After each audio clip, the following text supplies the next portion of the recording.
So hey guys, welcome to Tuition Wala Foundation. My name is Anjali and I'm your biology and chemistry educator. I hope you all are doing very well. तो आज हम start करने जा रहे हैं chapter 13 the reproductive system. ये chapter के one short video का part 2 which is about the female reproductive system. Okay, तो अब हम लोग स्टार्ट करने जा रहे हैं about the female reproductive system. This is the diagram of your basic female reproductive system, जिसमें आप पढ़ने जाएंगे 5 या 4 to 5 important female reproductive organ. So इस वीडियो के फर्स्ट पार्ट में मैंने आपको एक्सप्लेन कर दिया था कि ह्यूमन मेल हो चाहे फीमेल हो, they have two parts in their reproductive system. सबसे पहले तो होंगे उनके प्राइमरी ऑर्गन्स, ठीक है, and the second will be the secondary और एसेसरी डक्ट्स या ग्लैंड्स. ओके, तो वैसे ही मैंने आपको बताया था प्राइमरी ऑर्गन्स जैसे मेल में टेस्टिस था, वैसे ही प्राइमरी ऑर्गन्स फीमेल में क्या होगा, फीमेल में होगा ovaries, and the rest all are the accessory organs in females. Now we'll start with the first primary organ. This is ovary.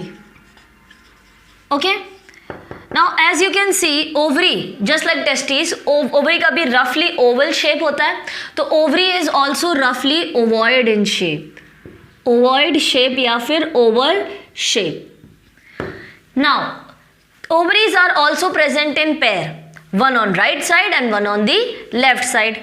Okay, now ये ovaries जो हैं they are connected with this tubule called as oviduct or you can say fallopian tube. सिर्फ हम ovary की बात कर रहे हैं, तो ovaries are the primary sex organ in female. They are the primary sex organ in females.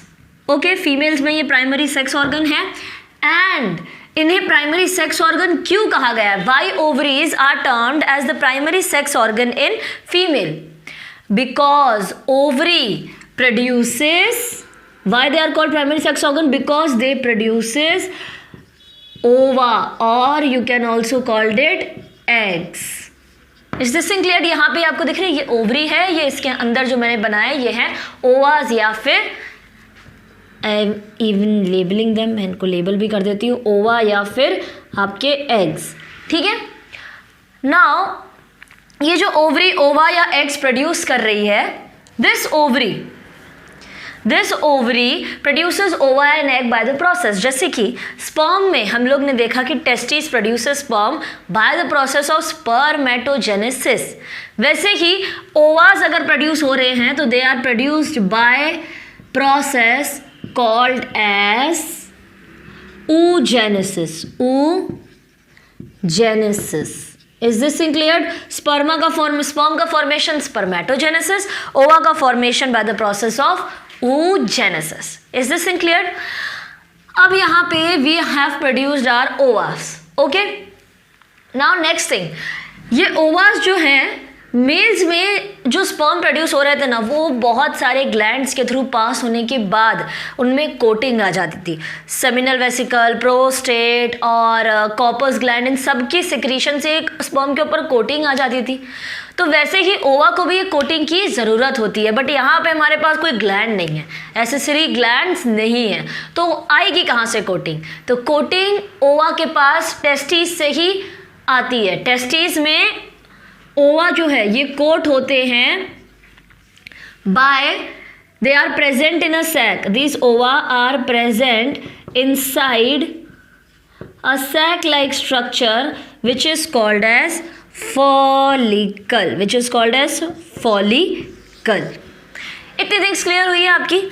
क्या क्या पढ़ा अभी तक हमने देखा कि ओवरीज आर ओवल शेप्ड, यानी ओवॉइड होती है, oval shape. They are present in either side of the female body, in the left and in the right side. अब ओवरी को भी also called it as the female primary sex organ. Why? Because they produces ova या फिर egg by the process of oogenesis. अब ये ओवा और egg को एक कोटिंग की जरूरत होती है, एक प्रोटेक्टिव कोटिंग चाहिए. तो ये प्रोटेक्टिव कोटिंग उनको किसी ग्लैंड के थ्रू नहीं मिलती है, क्योंकि ग्लैंड होते ही नहीं है. क्या होता है टेस्टिस में, with in the ovaries itself इनके पास होते हैं फॉलिकल. ये कवर्ड होते हैं या फिर एक सैक के अंदर प्रेजेंट होते हैं, जस्ट लाइक दिस. ये ऐसा सैक है, इसके अंदर आपके ओवास प्रेजेंट है. तो अगर मैं यहाँ पर ही आपको दिखा दूँ तो I am making it more easier for you. Here itself, यहाँ पर ही आपको ईजियर बना देती हूँ मैं थिंग्स को, कि यहाँ पे मैं इनको एक सैक के अंदर रैप अप कर देती हूँ. तो this sac is nothing but the follicle. This sac is nothing but the follicle. अब मैं फॉलिकल के बारे में बात करूँ तो आई होप सो इतना लिख लिया होगा आपने. Now I am rubbing this out. Now I am talking about follicle. Okay, now this follicle is a coating around the egg, यानी कि ये जो एग है हमारा, दिस इज आवर एग, इसके अराउंड ये जो कोटिंग है, इस कोटिंग को हम फॉलिकल बोलते हैं और इसको हम एग बोलते हैं. अब क्या होता है, जो फीमेल एग है वो रिलीज होता है एक ओवरी से पर मंथ, यानी कि सपोज दिस मंथ इस ओवरी से ये एग रिलीज हुआ है, तो after 28 days which means in next month same date पे, सेम डेट या थोड़ा बहुत ऊपर नीचे होता है डेट का, another egg will be release from this ovary. यानी कि इस मंथ अगर इस ओवरी ने एग रिलीज किया तो नेक्स्ट मंथ ये ओवरी रिलीज करेगी. ऐसा नहीं कि 3-4 महीने तक यही ओवरीज एग रिलीज कर रही है, ये ओवरीज के एग बचे, नहीं.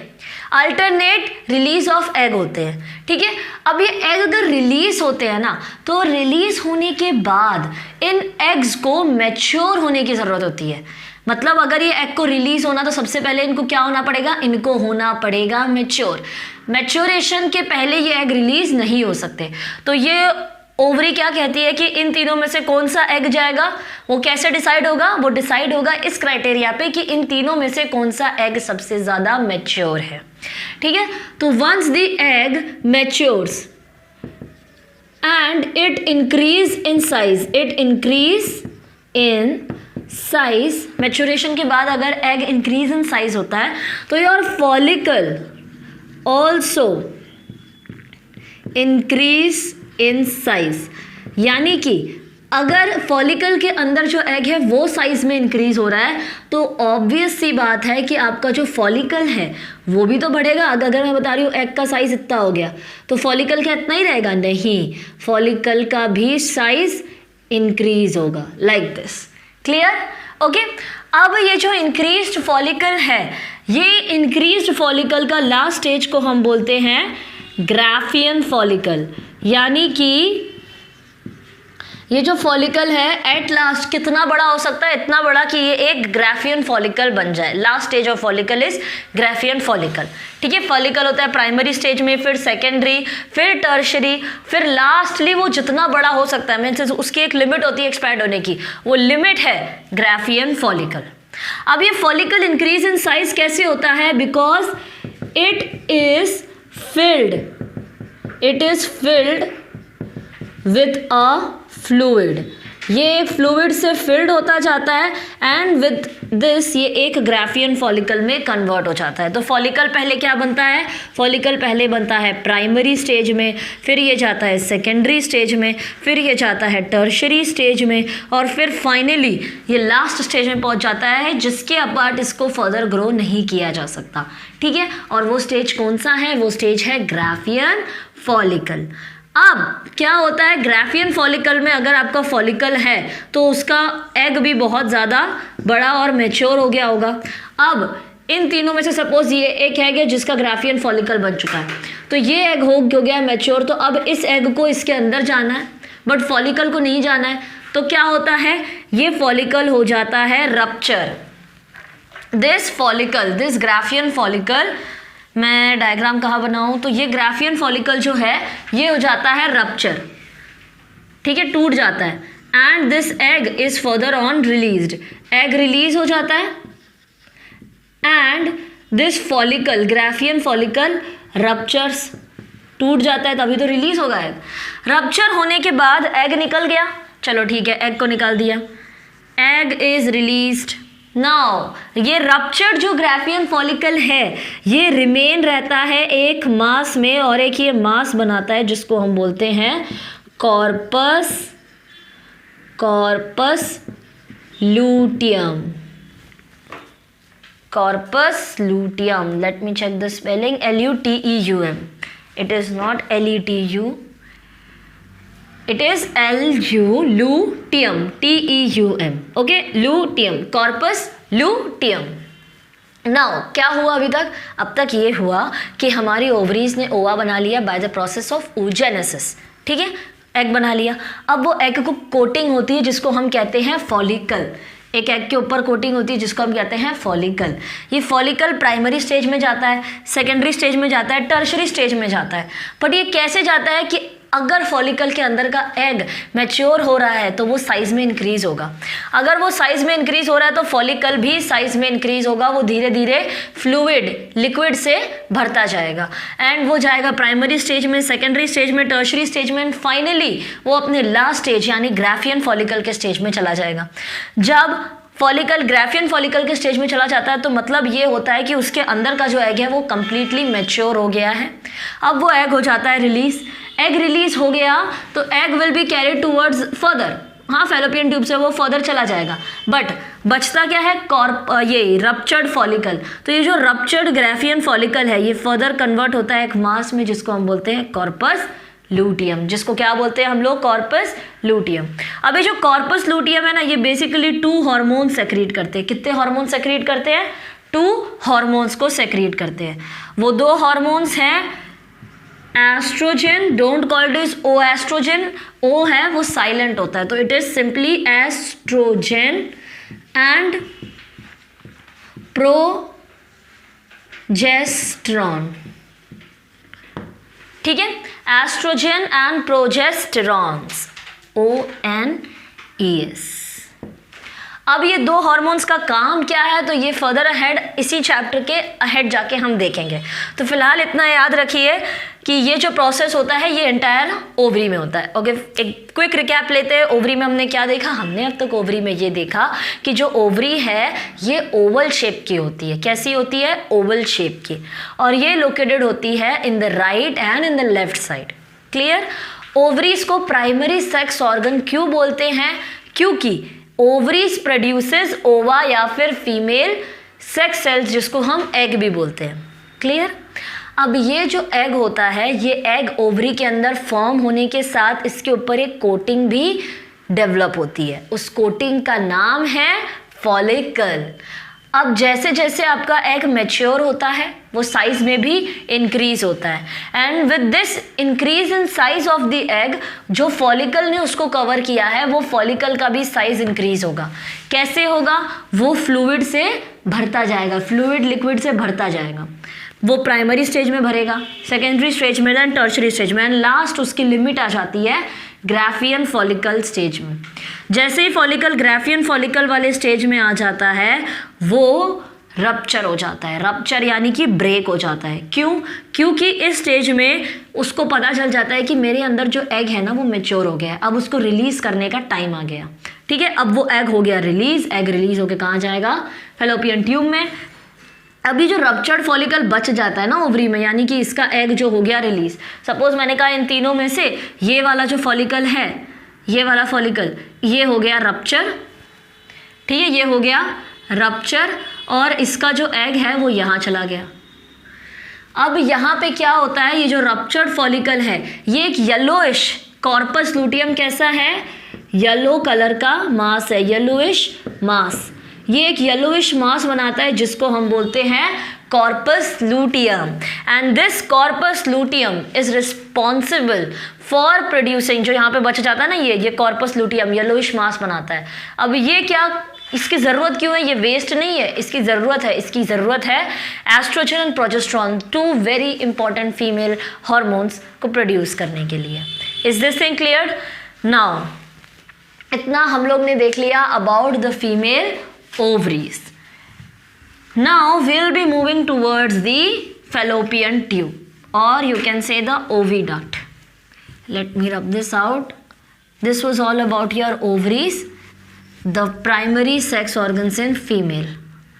अब हम बात कर रहे हैं fallopian duct या फिर oviduct। दोनों में से कोई भी एक नाम इसमें हम बोल सकते हैं। So this tube like structures arising from this side and this side, यहाँ पे से इसको हम बोलते हैं ओविडक्ट या फिर fallopian tube. Okay, the second part is your oviduct और fallopian tube. Is this thing cleared? Okay,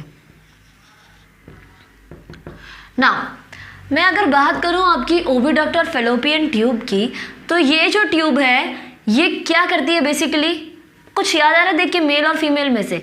mail में भी ऐसी एक डक्ट प्रेजेंट थी, क्या नाम था उसका? वास डेफरेंस, या फिर you can also called it as sperm duct. या ओविडक्ट जो ओवा को कैरी करे, स्पर्म डक्ट जो स्पर्म को कैरी करे। वैसे ही इस ओविडक्ट का भी काम क्या है?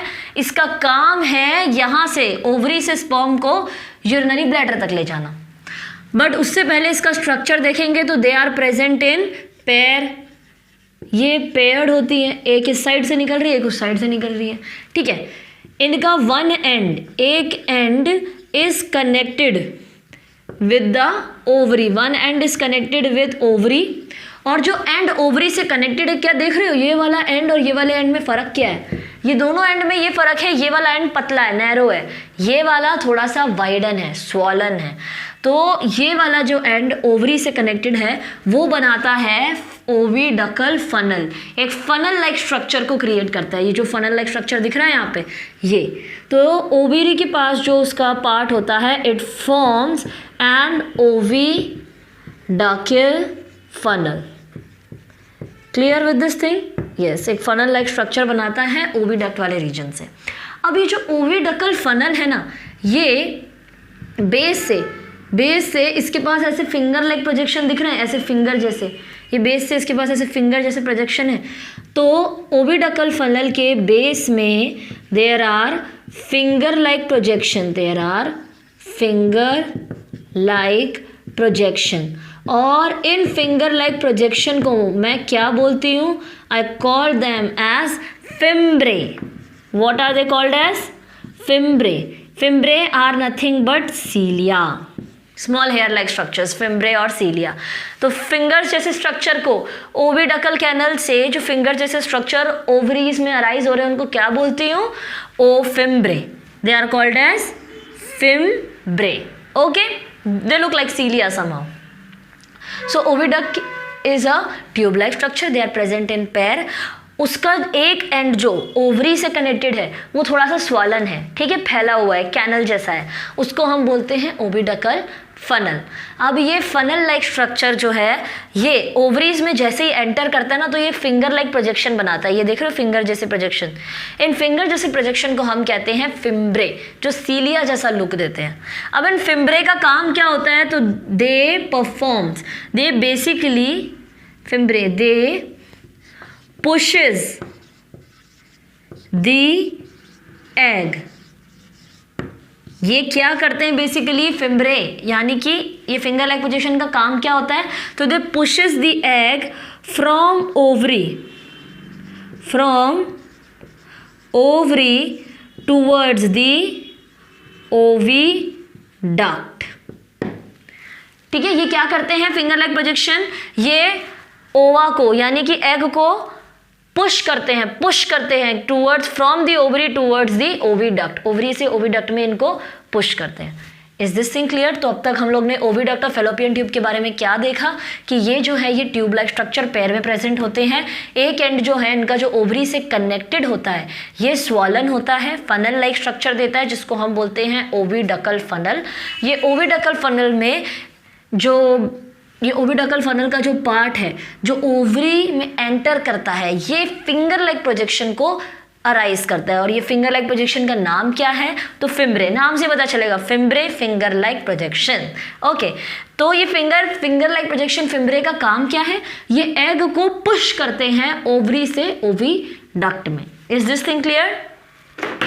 ओके, नाउ विद दिस हमारा ओविडक्ट वाला रीजन खत्म हुआ है। यहाँ पे एक चीज़ और याद रखने की ज़रूरत है आपको कि ओविडक्ट का नेक्स्ट वन एंड तो यहाँ से कनेक्टेड है, अदर एंड, ओविडक्ट का अदर एंड कनेक्टेड है विद द यूट्रस। ये यूरिनरी ब्लैडर नहीं है, फीमेल में यूरिनरी ब्लैडर नहीं होता है, फीमेल में दिस इज योर यूट्रस। बहुत से बच्चे एक्सक्रीटरी सिस्टम के urinary bladder, urethra, ureter and uterus सब में कंफ्यूज, यूट्रस का यूरेटर, यूरेटर का यूरेथ्रा, कंफ्यूज नहीं होना है। फीमेल में यूटीरस क्या होता है? यूटीरस, और यूरिटर यूरिनरी ब्लैडर, यूरेथ्रा, सब एक्सक्रीटरी, सब एक्सक्रीट कर दो। यूरिनरी ब्लैडर, यूरेथ्रा, यूरिटर सब एक्सक्रीट कर दो। याद क्या रखो सिर्फ यूटीरस, यूटीरस, ठीक है। यू शेप्ड ट्यूब, इसको कैसे याद रखोगे? It is a U shaped tube, तो तुम्हें याद आएगा यूटीरस, ठीक है। How are you going to remember this uterus? तो यूट्रस याद रखना फीमेल का, यू शेप्ड ट्यूब, ये यू जैसी है थोड़ी सी यू, तो it is U shaped tube, तो यूटीरस। क्लियर हो गया? थोड़ा सा ऐसे याद करके रखो तो कंफ्यूज नहीं होगे। And please don't write ureter over here. बहुत सारे बच्चे ये मिस्टेक करते हैं, यूरेटर लिख देते हैं यूट्रस की जगह, urinary bladder, urethra. Confusing names है, I also agree, but differentiate करना आपको भी आना चाहिए। तो ये है हमारा U shape tube called as uterus. Clear?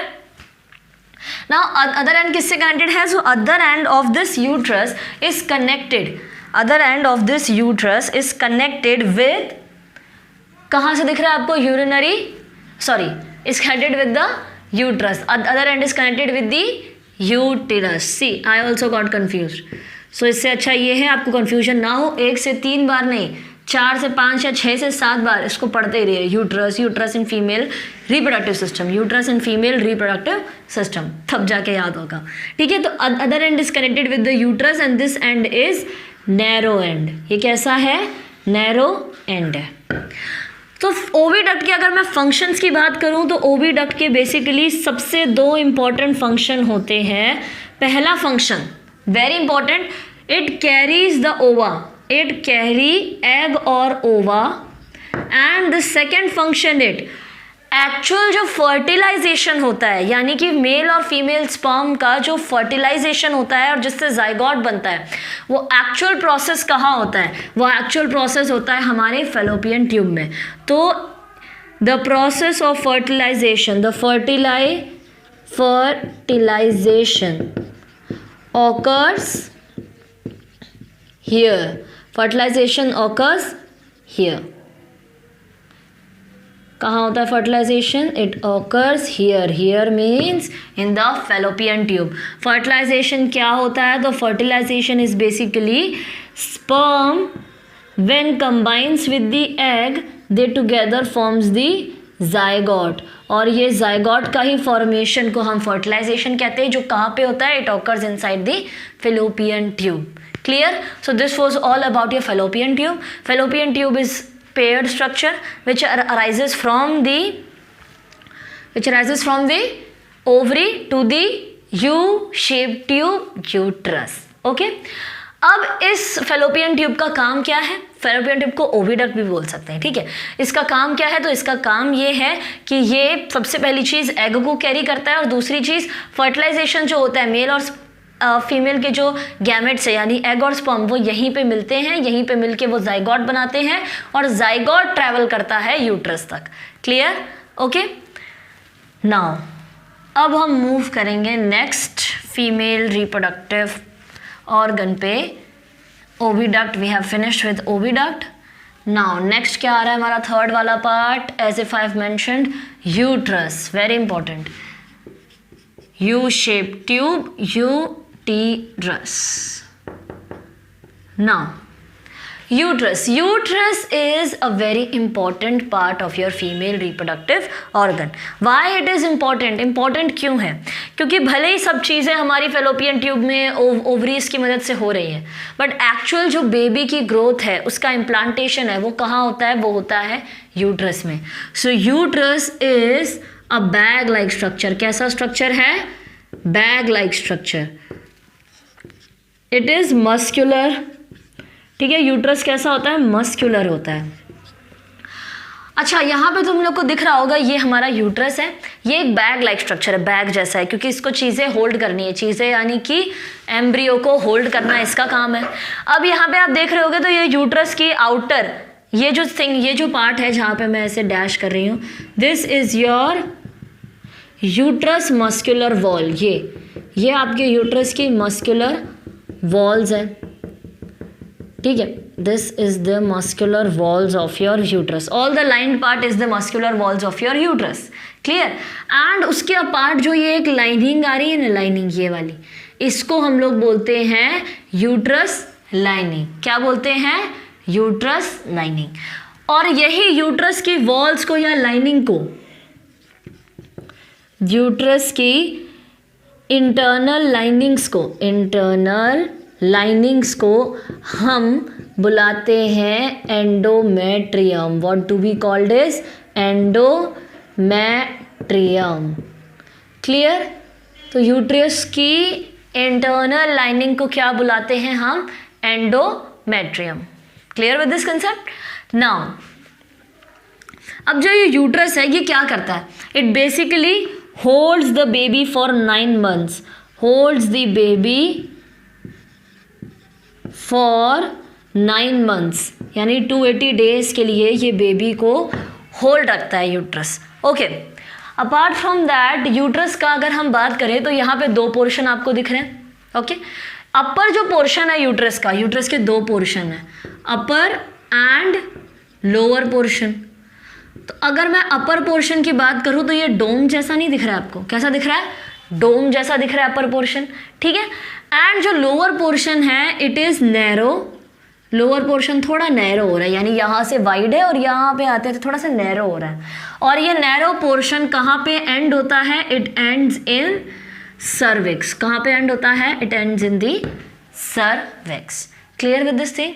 अब ये जो यूट्रस के बारे में सिर्फ इतना ही आपकी बुक में मेंशन है कि uterus is a bag like structure, it is highly muscular and uterus has an internal lining which is called as endometrium. Holds the baby for 9 months। Uterus का काम यही है, बेबी को होल्ड करना for 9 months। Uterus के 2 parts होते हैं, upper part जो एक डोम लाइक स्ट्रक्चर बना रहा है upper part, and lower part जो है वो नैरो होता जा रहा है and finally terminates into cervix. ये जो पार्ट है ये सर्विक्स है, ठीक है। Now we are done with the uterus. Now we'll be coming to another last part which is vagina.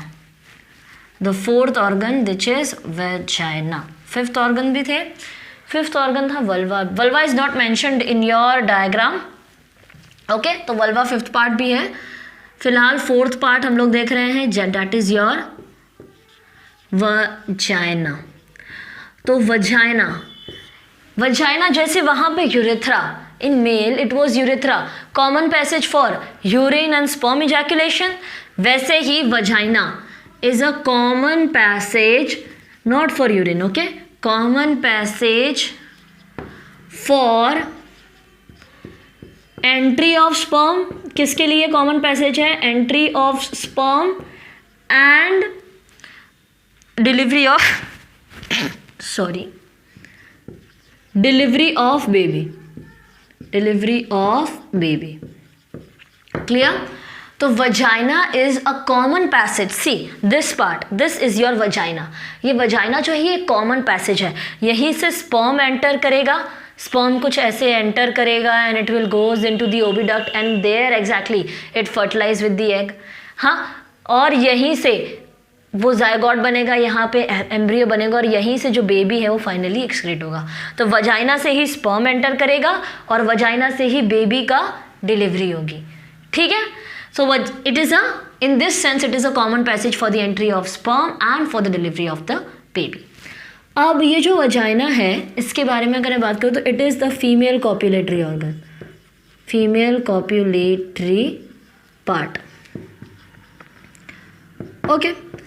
Now at the beginning अगर यंग गर्ल्स में बात करूं, यंग गर्ल्स कि if I am talking about young girls, तो young girls में जो vagina है ना, vagina is having a closed opening. Vagina के ऊपर एक क्लोज ओपनिंग होती है, हैव एंड कवरिंग भी बोल सकते हैं हम, सिंपल वे में हम उसको बोलते हैं covering, which is known as hymen, ठीक है। जस्ट रिमेंबर वजाइना के ऊपर यंग गर्ल्स में, आई am talking about young girls, they have a covering over the vagina, उसको हम हाइलम बोलते हैं।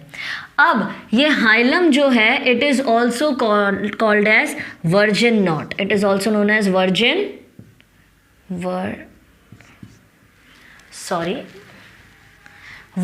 Not, okay, also known as virgin knot. And ये जो हाइलम है इट माइट ब्रेक, ये हाइलम ब्रेक हो जाता है। ब्रेक होने का सबसे पहला रीजन है you might lose your virginity, और इनफैक्ट ये और भी कोई रीजन से ब्रेक होता है, high physical exercise, heavy physical exercise, ठीक है, या फिर external pressure, highly physical exercise और एक्सटर्नल प्रेशर, ये दो रीजन की वजह से आपका जो हाइलम है it can be broken. Clear? Hilum is a protective covering over the vagina, और इसको हम लोग वर्जिनिटी नॉट भी बोल सकते हैं। इसके 3 रीजन से ब्रेक होने के लिए, सबसे पहले तो you might lose your virginity, second they have heavy physical exercise, heavy physical exercise अगर आप करते हैं तो भी हाइलम ब्रेक हो सकता है, and second is external pressure, अगर बहुत ज़्यादा एक्सटर्नल प्रेशर भी पड़ गया है तो भी हाइलम ब्रेक हो सकता है। Okay, so breaking off hymen, hymen का ब्रेक होना ही is not the only symbol for virginity. Clear? क्योंकि हाइलम का ब्रेक होना ये भी रीज़न हो सकता है, फिजिकल एक्सरसाइज या फिर एक्सटर्नल प्रेशर, तो कोई एक पर्टिकुलर रीज़न नहीं है to lose the virginity. Clear? So this was all about the vagina. Again, vagina is a common passage for the delivery of the baby and for the entry of sperm. Copulatory part होता है female में. In young girls it is having a covering called hilum. Virgin knot भी बोलते हैं. Heavy exercise या external pressure की वजह से ये hilum can be broken. Okay. So now coming back towards the last female excretory organ. Sorry, not excretory, reproductive organ. Female reproductive organ, the 5th one is your vulva. Since vulva is not mentioned in your diagram, ठीक है, आपकी book में in your page number 173 diagrams are given, out of which this is the first one. So rest of the 2 diagrams में भी there is no proper mentioned about vulva. तो vulva is basically the external part of your female reproductive organ. Female reproductive system का external part हम लोग बोल सकते हैं vulva को, ठीक है। तो I am writing it out, external part of the female reproductive system. Female reproductive system का एक्सटर्नल पार्ट मैं बोल सकती हूँ it is your vulva. Okay, now if I am talking about vulva, it is called the female genitalia. Vulva is called as the female genitalia. Okay, female genitalia means it is the female genital organ. Now, this vulva is having 2 layers. Vulva के पास जो है ना 2 layers होती है. 2 layers are present in vulva. ठीक है, जिसमें से पहली जो लेयर है, फर्स्ट जो लेयर है वो है labia minora.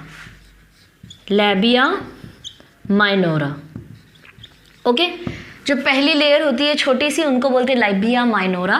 And labia minora के अबव, ठीक है, लैबिया माइनोरा के above is your second layer जिसका नाम है लैबिया मेजोरा. क्लियर? तो फीमेल रिप्रोडक्टिव सिस्टम का एक्सटर्नल पार्ट है वल्वा. वल्वा में आती है 2 लेयर्स. पहली लेयर है labia minora and the second layer is labia majora. Since अगर आपको इसको इमेजिन करना है तो यू कैन सी कि मेल में you have scrotum region. So again I am telling you about the 2 layers. The first layer is labia minora, above which lies the second layer labia majora. These both layer resembles the scrotum in male. Male के जो scrotum है उससे ये दोनों layer resemble करती हैं. अब इनके ही बीच में से एलिवेशन होता है, एक एलिवेटेड स्ट्रक्चर अराइज होता है जिसको हम कहते हैं clitoris. An elevated structure arises in between of this 2 layer जिसको हम कहते हैं clitoris. And clitoris resembles the penis in males. यानी मेल की जो पेनिस है उसके जैसा होता है फीमेल्स में क्लाइटोरस. बहुत स्मॉल एलिवेशन होता है, not exactly like a penis but बहुत ही ज़्यादा स्मॉल एलिवेशन होता है. Clear? So this was all about the external reproductive part of female which is your vulva. It has two layers. The first layer is labia minora, above which the second layer labia majora lies.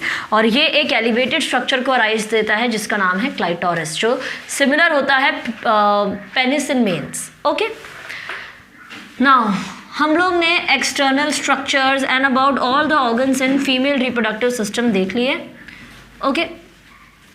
Now we'll be coming towards a very interesting topic which you might be doubting about. A very interesting topic called as what is the name? Role of hormone in reproduction. This topic is role of hormones in reproduction. Reproduction में hormones का क्या role होता है? Simply अगर मैं इसको बोलूँ तो हम पढ़ रहे हैं इस वाले टॉपिक में अबाउट प्यूबर्टी, यानी कि टीन एज. हम बोलते हैं ना टीन एज,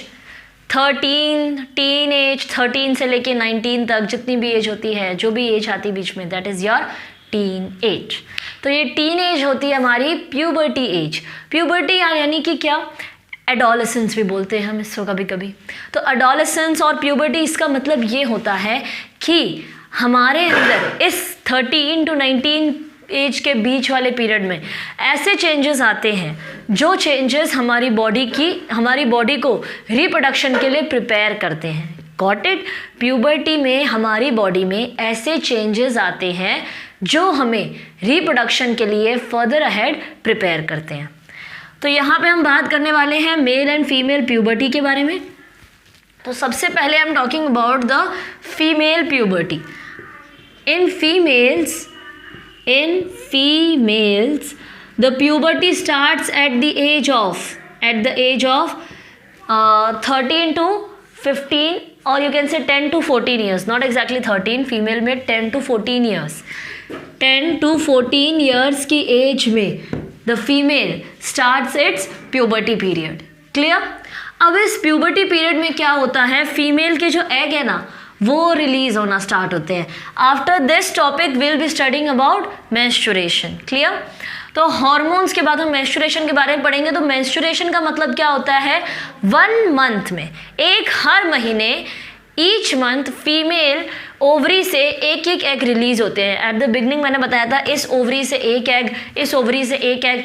तो every month each ovaries releases egg alternately.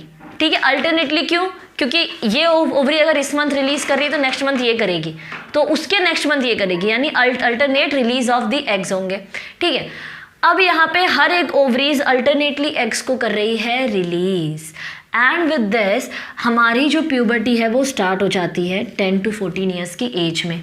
10 to 14 years की एज में हमारी ओवरीज एग को रिलीज करना स्टार्ट देती हैं and we start the menstruation. Clear? तो यहाँ पे अगर मैं बात करूँ तो फीमेल की ओवरीज अगर एग रिलीज कर रही है तो उससे पहले क्या होता है, उससे पहले ओव्यूलेशन होता है. If you remember I told you about ovulation. What is ovulation?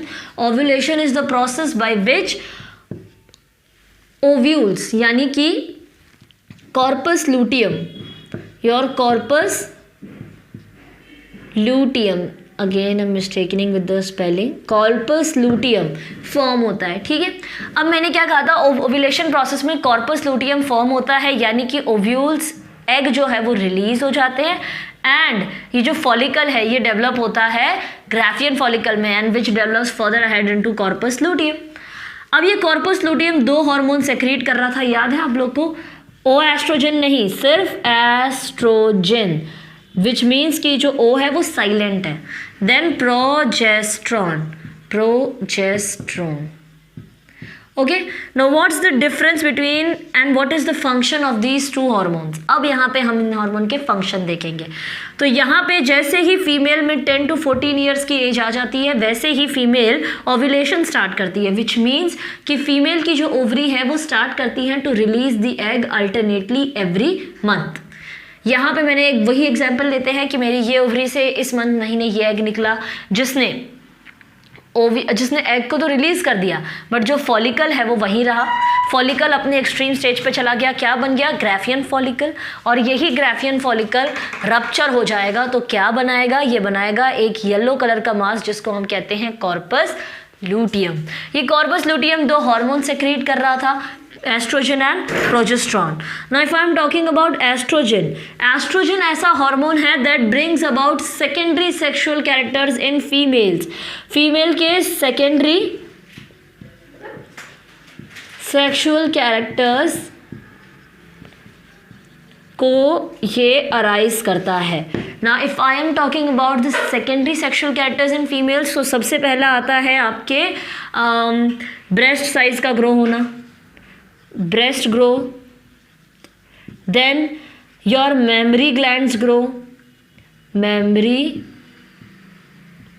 Glands यानी कि मिल्क प्रोड्यूसिंग ग्लैंड्स, इनका ग्रोथ होना, हेयर्स आना in the genital areas and armpits, hairs in genital area and armpits, ठीक है। अपार्ट फ्रॉम दिस हेयर्स आना, mammary gland का growth होना, ब्रेस्ट का ग्रो होना, ये सारी चीज़ें फीमेल में आफ्टर अंडरगोइंग प्यूबर्टी स्टार्ट हो जाती हैं, ठीक है। तो ये किस हार्मोन की वजह से होती है? ये होती है एस्ट्रोजन की वजह से। अब अगर नेक्स्ट हार्मोन की बात करूँ, प्रोजेस्टेरॉन। प्रोजेस्टेरॉन का काम क्या होता है? इसका काम सिर्फ एक होता है, it prepares the uterus for implantation, यानी कि इफ इन केस अगर वो एग फर्टिलाइज हो गया, जो एग यहाँ से निकला है, if it in case gets fertilize, तो ये जाइगोट बना के यहाँ पे आएगा and there only the embryo will be formed. और एम्ब्रियो के फॉर्मेशन के लिए यूट्रस को प्रिपेयर होना पड़ेगा। तो यहाँ पे जैसे ही हमारा कॉर्पस लूटियम फॉर्म हो जाता है यहाँ पे फॉलिकल का रप्चरिंग की वजह से, ग्राफियन फॉलिकल के, वैसे ही वो कॉर्पस लूटियम दो सिचुएशन के लिए अपने आप को प्रिपेयर कर लेता है। पहली ये कि अगर एग फर्टिलाइज हुआ तो ये बनाएगा जाइगोट, तो ये यहाँ पे जाएगा, कहाँ पे? यूट्रस में। तो हमें यूट्रस को प्रिपेयर कर देना चाहिए, तो ये प्रोजेस्टेरॉन भी सेक्रेट करता है। बट इन केस यूट्रस में या फिर अगर इनकेस एग फर्टिलाइज नहीं हुआ, तो ये एक और हार्मोन रखता है अपने आप में सिक्योरिटी के लिए, जिसका नाम है एस्ट्रोजन, जो कि सेकेंडरी सेक्सुअल कैरेक्टर्स को अराइज करता है फीमेल में, यानी ब्रेस्ट साइज को ग्रो करना, मेमोरी ग्लैंड्स को ग्रो करना, hairs in the armpits and genital areas etcetera. These are all female secondary sexual characters. Clear? तो यहाँ पे हमारे फीमेल में प्यूबर्टी में ये चेंजेस होते हैं। Now if I talk about in males, अगर मैं मेल की बात करूं तो मेल्स में there is no ovulation, there is spermatogenesis. Sperm का फॉर्मेशन देखा था मेल्स में। स्पर्मेटोजेनेसिस कहाँ पे हो रहा था? Within the seminiferous tubules. अगर आप चीज़ों को रिकॉल करने लग जाएंगे, it would become very easy for you to remember things ahead, ठीक है। तो ये स्टार्ट होती है इनकी 11 to 15 ईयर्स में। Puberty in boys starts at the age of 11 to 15 years. Mails में एक हार्मोन सेक्रेट होता है, इफ़ यू रिमेंबर उस हार्मोन का नाम था टेस्टोस्टेरॉन। टेस्टोस्टेरॉन जो ये हार्मोन है, ये हार्मोन क्या करता है? ये कॉज करता है secondary sexual characters in male, secondary sexual characters in males. Males में क्या थे? तो growth of beard, moustache, then growth of hair in the armpits and genital region, apart from that growth of their body, muscles, then chest size, and very importantly the voice becomes heavier. Boys की voice क्या हो जाती है? heavy हो जाती है males में when they grow up. So this was all about puberty. Puberty का मतलब ही क्या होता है कि इस एज में, टीन एज बोलते हैं हम इसको, इस एज में हमारी बॉडी अपने आप को प्रिपेयर करती है to undergo the reproductive phase. यानी कि प्यूबर्टी के बाद जब हम रिप्रोडक्टिव फेज में जाते हैं तब हमारी बॉडी को फुल्ली प्रिपेयर होना पड़ता है उस चीज़ के लिए, ठीक है। तो प्रिपरेशन कैसे होते हैं? प्रिपरेशन फीमेल्स में कौन से एज ग्रुप से स्टार्ट हो जाते हैं? 10 to 14 ईयर्स में। और प्रिपरेशंस मेल में कब से स्टार्ट हो जाते हैं? 11 to 15 ईयर्स ऑफ एज में, with the help of certain hormones which we have just now studied about. Clear with this thing? Okay, now will be moving to a very important topic of this chapter, and some of you might also have some doubt regarding the chapter. सब लोग को लगता होगा menstruation क्या होता है, कैसे होता है, कब होता है फीमेल्स में, and why does it occurs. Okay, so for all that queries do watch this video till and. और अब हम वही टॉपिक को स्टार्ट करने जा रहे हैं, that is your menstruation. Okay, your topic number 3 is your menstruation. menstruation. Okay, menstruation a very questionable topic. सबको ज़्यादातर इसी टॉपिक से क्वेश्चंस होते हैं. menstruation का मतलब ये होता है फीमेल बॉडी में से हर महीने, जैसे कि मैंने आपको अभी बताया, फीमेल बॉडी में से एवरी मंथ एक एग रिलीज होता है, और वो एग रिलीज होता है ब्लड के साथ. वो ब्लड फ्लो होता है 5 to 7 डेज के लिए, ठीक है. और वो प्रोसेस जिसमें ये होता है, अब हम उस प्रोसेस को बहुत ही क्लियर वेज में देख रहे हैं. तो फिलहाल मेंस्ट्रुएशन की मैं डेफिनेशन बता दूं तो मेंस्ट्रुएशन जो है वो स्टार्ट होता है फीमेल्स में. It starts at the age of, ये कौन सी एज में स्टार्ट होता है? 13 ईयर्स में, up till it persist up to 50 to 45 to 50 years. यानी कि इतने साल की फीमेल्स में मेंस्ट्रुएशन हो सकता है. If the female is above 50 years, menstrual cycle बंद हो जाती है, ठीक है. और स्टार्ट कब से होती है? मिनिमम 13 ईयर्स होनी चाहिए फीमेल की age. Clear? Okay, teenage मतलब बेसिकली टीन एज होनी चाहिए. सो मेंस्ट्रुएशन एक्चुअल में होता क्या है? Menstruation last for and it last for 28 days. 28 days. Clear? अब इसमें होता क्या है? Female ovaries releases one egg. Female ovaries क्या रिलीज करती हैं? 1 egg पर मंथ. हर महीने 1 egg रिलीज करती है अल्टरनेटली. अब इसका भी मतलब मैंने आपको बता दिया था, यानी कि अगर ये ओवरीज इस मंथ रिलीज कर रही है तो ये ओवरी नेक्स्ट मंथ रिलीज करेगी, और ये ओवरीज फिर उसके बाद. तो अल्टरनेटली ऐसे हर एक ओवरीज एक मंथ में, यानी इस मंथ में ये ओवरी नहीं तो नेक्स्ट मंथ में ये ओवरी, ऐसे अल्टरनेटली ओवरीज रिलीज करती हैं एग को with in which last for 5 to 7 days. Okay, 5 to 7 days ये लास्ट करता है. And it occurs at a time period, यानी कितने टाइम पीरियड के लिए होता है? तो ये टाइम पीरियड का गैप है इसका 28 डेज. ओके, टाइम पीरियड का गैप है इसका 28 days. So this was all about your menstruation. Your menstruation start at age of 13 to 45 to 50 years. 45 to 50 years के बाद ये बंद हो जाता है. मेंस्ट्रुएशन कितने दिन के लिए लास्ट करता है? तो 5 to 7 डेज तक ये मेंस्ट्रुएशन साइकिल होती है. एंड टाइम पीरियड गैप, यानी आफ्टर 5 to 7 डेज की वापस नेक्स्ट मंथ कब होती है? तो 28 डेज के बाद फिर से ये होती है. क्लियर? ये होता क्या है? तो बेसिकली फीमेल ओवरीज हर महीने अल्टरनेटली एग्स को रिलीज करती हैं. अब इसको और थोड़ा सा क्लियर वे में समझने के लिए कि एक्चुअली ये एग कैसे रिलीज होते हैं और ये साइकिल कैसे चलती है, तो उसके लिए हमें 4 फेज इसके देखने होंगे. We are going to study the 4 phases. ठीक है. सो यहाँ पे बता देती हूँ पहले 2 फेज. सबसे पहला फेज है menstrual phase. Okay, then next is your follicular phase.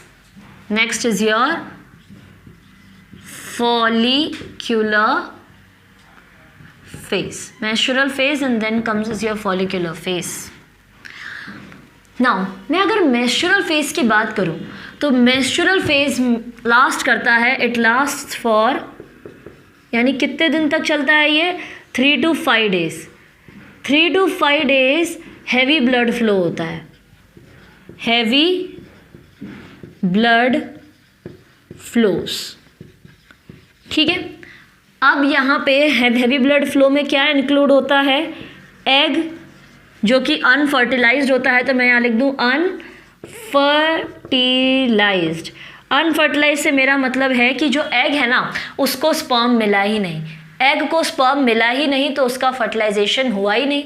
तो उस एग को हम क्या बोलते हैं, अनफर्टिलाइज्ड एग। सिंपल एग वो unfertilised egg along with the, यहाँ पे एग जा रहा है, ठीक है, एग यहाँ पे गया, मैंने क्या कहा था, यहीं पे उसको स्पर्म मिलेगा, फर्टिलाइजेशन होगा, जाइगोट बनेगा। बट एग आ गया, उसको स्पर्म मिला ही नहीं, स्पर्म नहीं मिला, तो बेचारा एग अकेले ट्रैवल करता है to the uterus and then vagina के, एंड देन उसका एक्सक्रीशन हो जाता है, ठीक है। अब यहाँ पे जब एग ट्रैवल कर रहा है ना, अनफर्टिलाइज्ड एग, इसके साथ साथ ये जो एंडोमेट्रियम की वॉल्स है ये भी रप्चर हो जाएंगी, एंडोमेट्रियम की वॉल्स भी क्या हो जाएंगी, रप्चर, टूट जाएंगी। Unfertilised egg plus blood from the ruptured walls of endometrium, got it, endometrium की रप्चर्ड वॉल्स प्लस उनका ब्लड, यानी कि यहाँ से हमारा एग गया, एग को मैंने कहा था कि स्पर्म मिलेगा, वो फर्टिलाइज होगा, जाइगोट बनाएगा, बट स्पर्म तो मिला ही नहीं, तो एग क्या हो गया, अनफर्टिलाइज्ड। अब ये अनफर्टिलाइज्ड एग यूट्रस के थ्रू ट्रैवल करेगा वजाइना तक। अब यहाँ पे जब वो ट्रैवल कर रहा है ना, तो ये जो एंडोमेट्रियम की लाइनिंग है, मैंने बताया था ये वाली लाइनिंग, ये भी रप्चर हो जाएंगी, टूट जाएंगे, और जब ये रप्चर हो जाती है तो इनके अंदर जितना भी ब्लड रहता है वो ब्लड इस रप्चर्ड एग के साथ मिल जाएगा, and they together form the menstrual flow, यानी कि मेंस्ट्रुएशन में जो ब्लड निकलता है वो इन दोनों का मिक्सचर होता है। अपार्ट फ्रॉम दिस इसके पास और भी वेस्ट मटेरियल जो होते हैं वो भी निकलते हैं। क्लियर? तो यहाँ पे मेंस्ट्रुअल फेज हमारा 3 to 5 डेज के लिए होता है, जिसमें बहुत ही ज़्यादा हैवी ब्लड फ्लो होता है। अनफर्टिलाइज वो ब्लड फ्लो में क्या होता है, उसमें होता है अनफर्टिलाइज्ड एग, जो फर्टिलाइज नहीं हुआ है वो मिलता है ruptured wall of endometrium, and then it is released as a menstrual flow. Clear? अब यहाँ पे 5 दिन के लिए मेंस्ट्रुअल फ्लो हो गया। अब यहाँ पे न्यू एग बनना चाहिए, यहाँ पे अब न्यू एग बनना चाहिए। तो अब आते हैं हम फॉलिकुलर फेज में।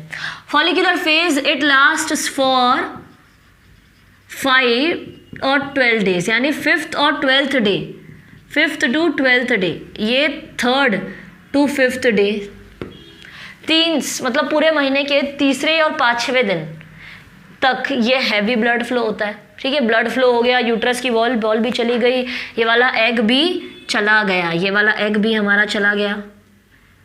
Late me rub this out so it would be very clear to you.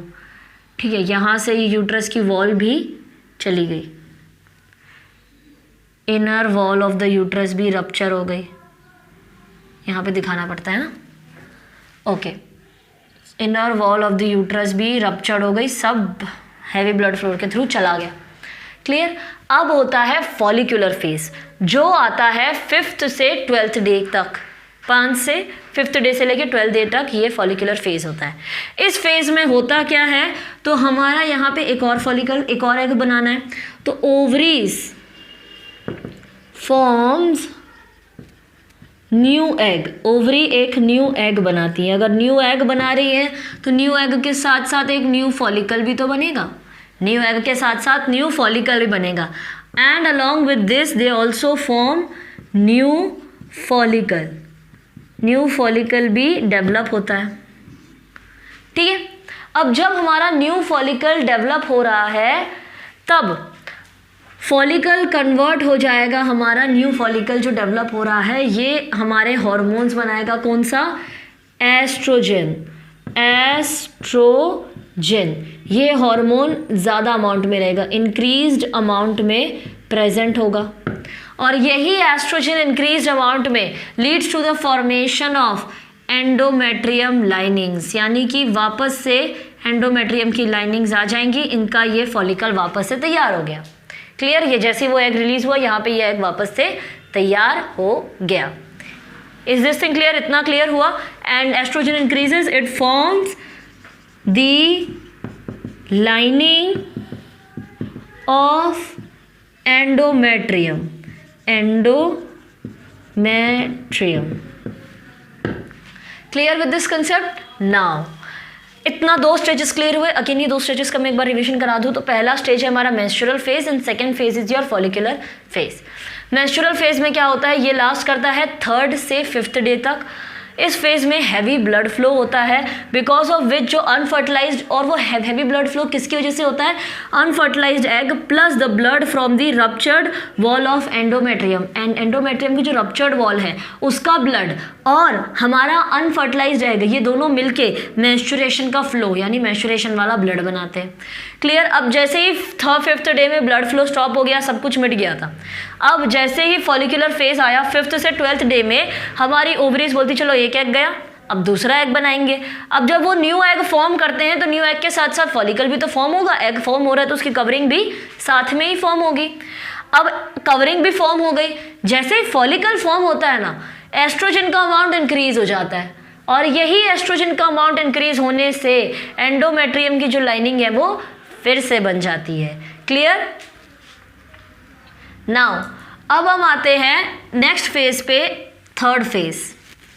Okay, अब मैं ये दोनों फेजेस रफ कर देती हूँ। Will be studying about the 3rd and the 4th phase. Now I am rubbing this out. Okay, याद रखना कौन से फेज में क्या हुआ था। Will be continuing it over here. I hope so आप लोग ने थिंग्स जो मैं यहाँ पे लिख रही हूँ वो आपने लिख ली होगी। So now will be moving towards the 3rd phase. 3rd phase आता है हमारा ovulatory phase. Ovulatory phase. Okay, by the name itself आपको समझ में आ गया होगा यहाँ पे क्या होगी।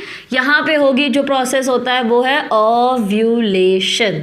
नेम से ही समझ में आ जाता है कि प्रोसेस होगा अभी ओव्यूलेशन। कैसे, चलो अब एंडोमेट्रियम बन गया, अब हमारा न्यू फॉलिकल बन गया। अब क्या होता है, ये ओव्यूलेटरी फेज लास्ट करता है, it last for 12th day. 12th day से लेके कब तक होता है ये, 14th डे तक। 12th, 13th और 14th डे तक ये होता है। ठीक है, इतने ही दिनों में ये फेज प्रोसेस होता है। इस वाले फेज में क्या होता है, ओव्यूलेशन होता है। बेसिकली क्या होता है, ओव्यूलेशन। हम लोग अब तक पढ़ते आ रहे हैं ओव्यूलेशन का मतलब क्या, कि हमारा अभी ये फॉलिकल बन गया, ये एग बन गया, ये फॉलिकल बन गया। अब मैंने क्या बोला, एग का साइज बढ़ेगा, तो अगर एग का साइज ही इतना हो गया तो फॉलिकल तो और ज़्यादा बढ़ेगा। फॉलिकल कैसे बढ़ेगा, प्राइमरी स्टेज में बढ़ेगा, फिर वो सेकेंडरी स्टेज में बढ़ेगा, फिर वो टर्शरी स्टेज में बढ़ेगा, एंड फाइनली अपना लास्ट स्टेज में जाएगा जिसको हम बोलते हैं ग्राफियन फॉलिकल। ठीक है, अपने लास्ट स्टेज में जाएगा जिसको हम बोलते हैं ग्राफियन फॉलिकल स्टेज। अब जैसे ही वो ग्राफियन फॉलिकल स्टेज में जाता है वो हो जाता है रप्चर। क्या हो जाता है, रप्चर, क्योंकि इसके अपार्ट उसकी कैपेसिटी नहीं है बढ़ने की, इतना ही बढ़ सकता है वो। रप्चर होने के बाद एग हो जाता है रिलीज, एग हो जाता है रिलीज्ड, यानी कि अब वापस से हमारा ये हो गया पार्ट रप्चर्ड। ठीक है, अब हमारा हो गया ये पार्ट रप्चर, हमारा एग हो गया फिर से रिलीज्ड। अब जो ये रप्चर्ड पार्ट है, रप्चर्ड ग्राफियन फॉलिकल, ये क्या बनाएगा, ये ruptured Graafian follicle will be forming, Graafian follicle जो रप्चर हो गया है ये बनाएगा आपका कॉर्पस लूटियम। ठीक है, ruptured Graafian follicle will form your corpus luteum, और ये कॉर्पस लूटियम सेक्रेट करेगा progesterone and estrogen hormones, estrogen hormones. ठीक है, इतनी चीज़ें तो हम देख चुके थे कि ओव्यूलेशन में इतना होता है, यही चीज़ यहाँ पे भी हुई है। अब यहाँ पे एक और चीज़ है कि ये होता किसकी वजह से है, तो इट इज़ बिकॉज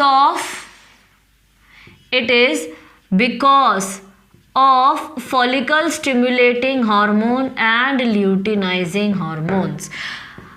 अगर आपने प्रीवियस वीडियोस देखा होगा about the human hormone system, उसमें मैंने आपको एंडोक्राइन सिस्टम के सारे हार्मोन पढ़ाए थे, hypothalamus gland, pituitary gland, thyroid, parathyroid, thymus, सारे ग्लैंड्स।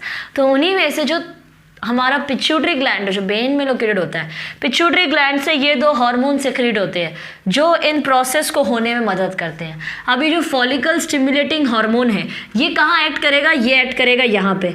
तो FSH आया, उसने यहाँ पे एक्शन किया और उसने इस फॉलिकल को प्राइमरी से सेकेंडरी, सेकेंडरी से टर्शरी, टर्शरी से ग्राफियन बना दिया। ठीक है, अब ये ग्राफियन फॉलिकल हो गया रप्चर।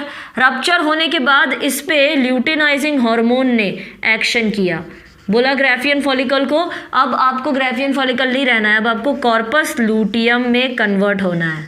क्लियर? तो यहाँ पे हुआ क्या है, बेसिकली यहाँ पे ओव्यूलेशन के लिए 2 हार्मोन सेक्रेट हुए थे ब्रेन के पिट्यूटरी रीजन से, follicle stimulating and luteinizing hormone. क्या हुआ है, फॉलिकल स्टिमुलेटिंग हार्मोन ने जो हमारा फॉलिकल है उसको स्टिमुलेट किया है to undergo primary, secondary, tertiary and Graafian stage. ठीक है, अब आते हैं ल्यूटिनाइजिंग हार्मोन। तो ग्राफियन स्टेज में आके ये हो गया रप्चर। ठीक है, वेस्ट नहीं होना, इस वजह से ल्यूटिनाइजिंग हार्मोन ने इसको सिग्नल किया कि नहीं अब तुम्हें वेस्ट नहीं होना है, तुम्हें कन्वर्ट होना है येलो कलर के मास में जिसका नाम होगा कॉर्पस ल्यूटियम। क्लियर हो गया? तो ये दोनों हार्मोन के काम तुम लोग को समझ में आ गए। अभी उस ग्लैंड में भले ही ना समझो, यहाँ पे थोड़े से क्लियर वे में आपको समझ में आ गए होंगे। ठीक है, okay. So this was the work of your follicle stimulating hormone and your luteinizing hormone. अब आते हैं हम लास्ट फेज पे जिसको हम कहते हैं ल्यूटियल फेज। क्या कहते हैं? Luteal phase. ये फेज जो है ये आपका लास्ट करता है from 15th to 28th day, यानी 15th से लेके 28th डे तक ये फेज आपका लास्ट करेगा। इस फेज में क्या होता है, इस फेज में बेसिकली आपका जो कॉर्पस लूटियम है थिकनिंग लेस फर्दर्स फॉलिकल इन दी ओवरी। ठीक है, आपका जो ये फॉलिकल रप्चर हो गया था, कॉर्पस लूटियम बन गया था, अब क्या होगा, अब एग हमारा धीरे धीरे वापस जाएगा। ठीक है, वापस ये करेगा वेट। यहाँ पे एग जो रिलीज हुआ है, यहाँ पे जो एग रिलीज हुआ है रिलीज्ड RELEASED, जो एग रिलीज हुआ है इसके 2 टाइप्स हो सकते हैं, टाइप्स नहीं, इसकी 2 सिचुएशन हो सकती है। इधर ये एग अगर स्पर्म के साथ मिला तो ये क्या बनाएगा, स्पर्म प्लस एग, ये बना देंगे जायगोट। और ये जायगोट कहाँ जाएगा, ये जायगोट जाएगा हमारे यूट्रस में। यूट्रस से ये जाएगा, यूट्रस में ये कन्वर्ट होगा एम्ब्रियो में, एंड एम्ब्रियो से ये फाइनली कन्वर्ट होगा बेबी में। ठीक है, इतना सब हो जाएगा। बट अगर ये स्पर्म नहीं आया, ओनली एग इज देयर, तो ये एग क्या करेगा, ये करेगा अगेन अनफर्टिलाइज्ड होगा, तो ये जायगोट तो बनाएगा नहीं, तो ये एंडोमेट्रियम के साथ, एंडोमेट्रियम इनर वॉल्स, ठीक है, एंडोमेट्रियम के साथ मिलके मेंस्ट्रुअल फ्लो बनाएगा। Okay, so now are you clear with the process of menstruation. Last phase था ओव्यूलेटरी फेज, सेकेंड लास्ट था ओव्यूलेटरी फेज जिसमें ओव्यूलेशन होता है। हमने ओव्यूलेशन पढ़ लिया है क्या होता है, बट किसकी मदद से होता है, तो 2 पिट्यूटरी ग्लैंड के हार्मोन्स थे, follicle stimulating hormone and luteinizing hormone.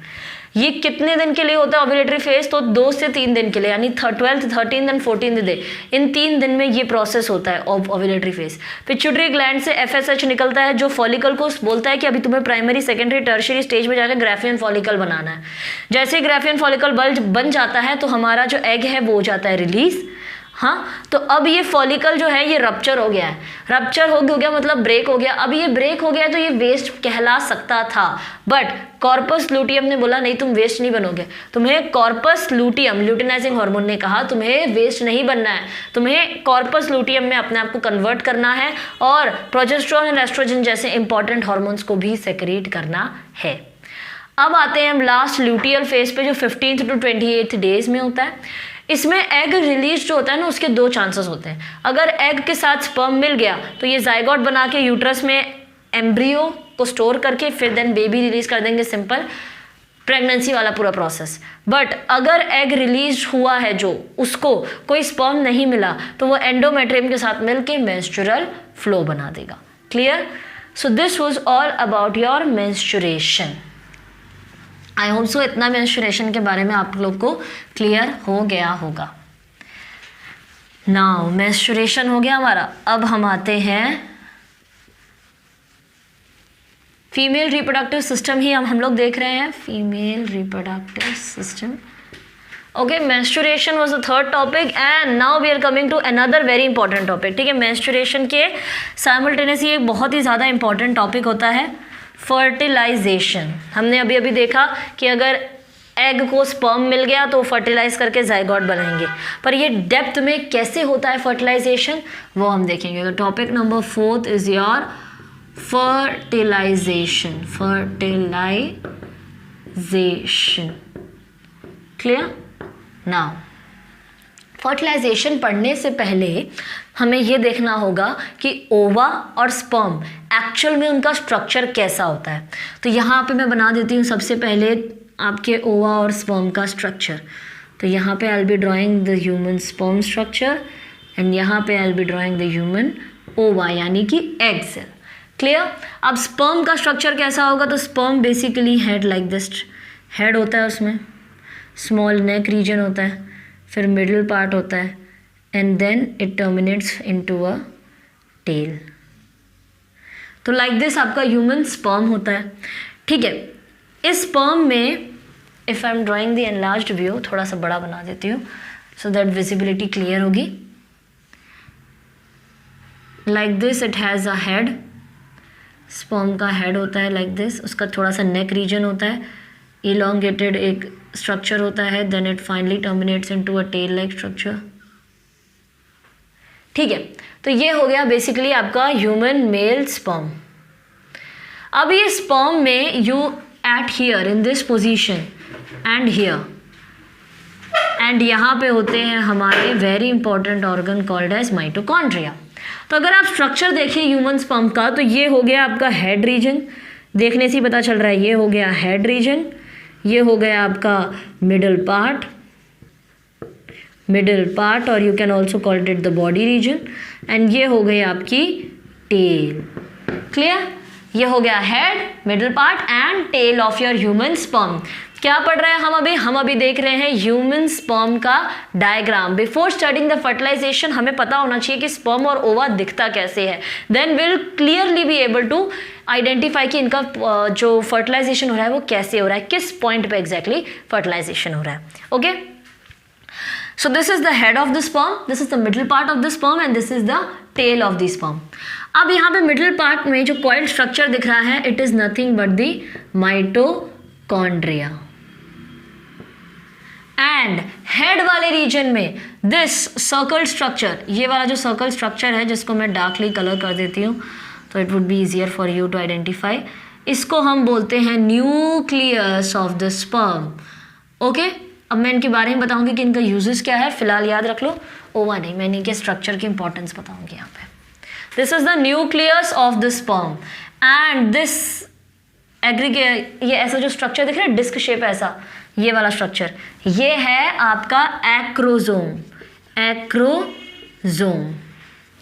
This is your acrosome. So now अब हम देखने वाले हैं function of the nucleus and acrosome. तो यहाँ पे आता है acrosome and there right over here is the nucleus. Acrosome जो होता है ये स्पर्म के हेड वाले सबसे फ्रंटियर रीजन में प्रेजेंट होता है। ये एक एंजाइम सिक्रीट करता है, इस एंजाइम का नाम है हाइलुरोनिडेज। Okay, hyaluronidase enzyme. ये हाइलुरोनिडेज एंजाइम क्या करती है? इस एंजाइम का काम है helps to penetrate sperm's head, sperm का हेड इनसाइड द एग में स्पर्म का हेड जो है वो पेनिट्रेट करना चाहिए। अब वो कैसे होना चाहिए, वो पूरी साइकिल अभी मैं यहाँ पे ड्रॉ करके दिखाऊंगी। तो फिलहाल के लिए इतना याद रख लीजिए कि ये जो हेड है ना, इसको स्पर्म के अंदर पेनिट्रेट करना है। ठीक है, इस हेड को सपोज ये स्पर्म के हेड को एग के अंदर पेनिट्रेट, सपोज ये एग है तो इस एग के अंदर ये पेनिट्रेट कैसे करेगा? तो एग के पास भी तो कुछ लेयर्स होंगी, उस लेयर्स को कैसे ये ब्रेक करके अंदर जाएगा? With the help of this hyaluronidase enzyme secreted by the acrosome of sperm head. Nucleus, तो न्यूक्लियस के पास होता है जेनेटिक मटेरियल, जेनेटिक मटेरियल यानी कि होते हैं इसके पास क्रोमोसोम्स। न्यूक्लियस के पास होता है 22 ऑटोसोम्स और 1 सेक्स क्रोमोसोम, इधर X होगा या फिर 22 प्लस Y होगा। X होगा तो ये मेल बेबी होगा, Y होगा तो ये X होगा तो ये फीमेल बेबी होगा एंड Y होगा तो ये होगा male baby. Clear? Is this thing clear? तो यहाँ पे 22 प्लस X हुआ तो फीमेल बेबी, 22 प्लस Y हुआ तो मेल बेबी। 22 क्या है हमारे ऑटोसोम्स हैं, autosomes, and this 1 is your sex chromosome. ठीक है, इज दिस थिंग क्लियर? तो इतना मैंने बता दिया अबाउट द स्पर्म्स हेड। अब मैं बात करूंगी स्पर्म के मिडिल पोर्शन यानी कि माइटोकॉन्ड्रिया के बारे में। तो अगर मैं स्पर्म के मिडिल पोर्शन माइटोकॉन्ड्रिया की बात करूं, मिडिल पार्ट, तो इसके मिडिल पार्ट में क्या है? मिडिल पार्ट में है माइटोकॉन्ड्रिया। मिडिल पार्ट में है mitochondria. And what is the use of this mitochondria? ये माइटोकॉन्ड्रिया प्रोवाइड करता है, it gives energy, mitochondria gives energy to the sperm. Sperm को एनर्जी देने का काम है इस माइटोकॉन्ड्रिया का, जो इस मिडिल पार्ट में प्रेजेंट है। अब लास्ट आता है हमारा टेल रीजन। तो टेल रीजन का काम क्या था? Tail is for the motility of sperm. Sperm की मोटिलिटी यानी मूवमेंट के लिए इंपॉर्टेंट होती है। क्लियर? तो यहाँ से अगर स्पर्म एंटर कर रहा है, as I told you, sperm enters through the vaginal tract, यहाँ से ऐसे स्पर्म एंटर करता है। ठीक है, तो यहाँ पे ये स्पर्म को मूव करना है यहाँ से यहाँ तक, तो यहाँ पे उसको मूव होना पड़ेगा। तो उस मूवमेंट के लिए ये टेल होती है और ये मूवमेंट बीच में रुक ना जाए, स्पर्म को कंटिन्यूस एनर्जी मिलती रहे, इसके लिए होता है इसके मिडिल पोर्शन में माइटोकॉन्ड्रिया। एंड जब स्पर्म फाइनली यहाँ पे एग के साथ मिल जाए, तब वो एग के ऊपर पेनिट्रेट हो जाए, एग के साथ स्पर्म पेनिट्रेट हो जाए, तो इसीलिए उसके पास होता है हेड में एक्रोसोम। और पेनिट्रेशन के बाद अपनी इंफॉर्मेशन और अपने सेक्स क्रोमोसोम्स को वो फीमेल के एग के साथ मिला दे, इसके लिए उसके पास होता है न्यूक्लियस। तो हर एक पार्ट का अपना इम्पॉर्टेंट यूज होता है। ठीक है, अब यहाँ पे हमने स्पर्म का स्ट्रक्चर देख लिया। Now will be studying about the female egg का structure. Okay, so I'll be writing about female egg. This was your fertilization egg का। अब जो फीमेल एग है ना, इसके बारे में इंपॉर्टेंट आप लोग को सिर्फ यही दिया गया structure, they haven't mentioned about the uses of each membrane.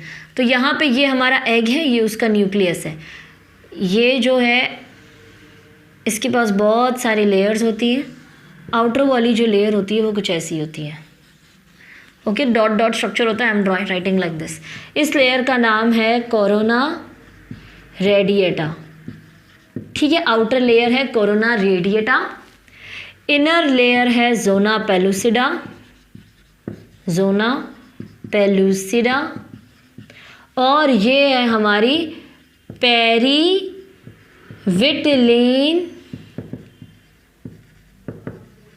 Membrane. और यहाँ पे जो इसके बीच में स्पेस होता है, ये वाला जो स्पेस है, आई एम ड्राइंग लाइक दिस, ये वाला जो स्पेस है ना, इसको मैं थोड़ा सा डार्कन कर रही हूँ शेड।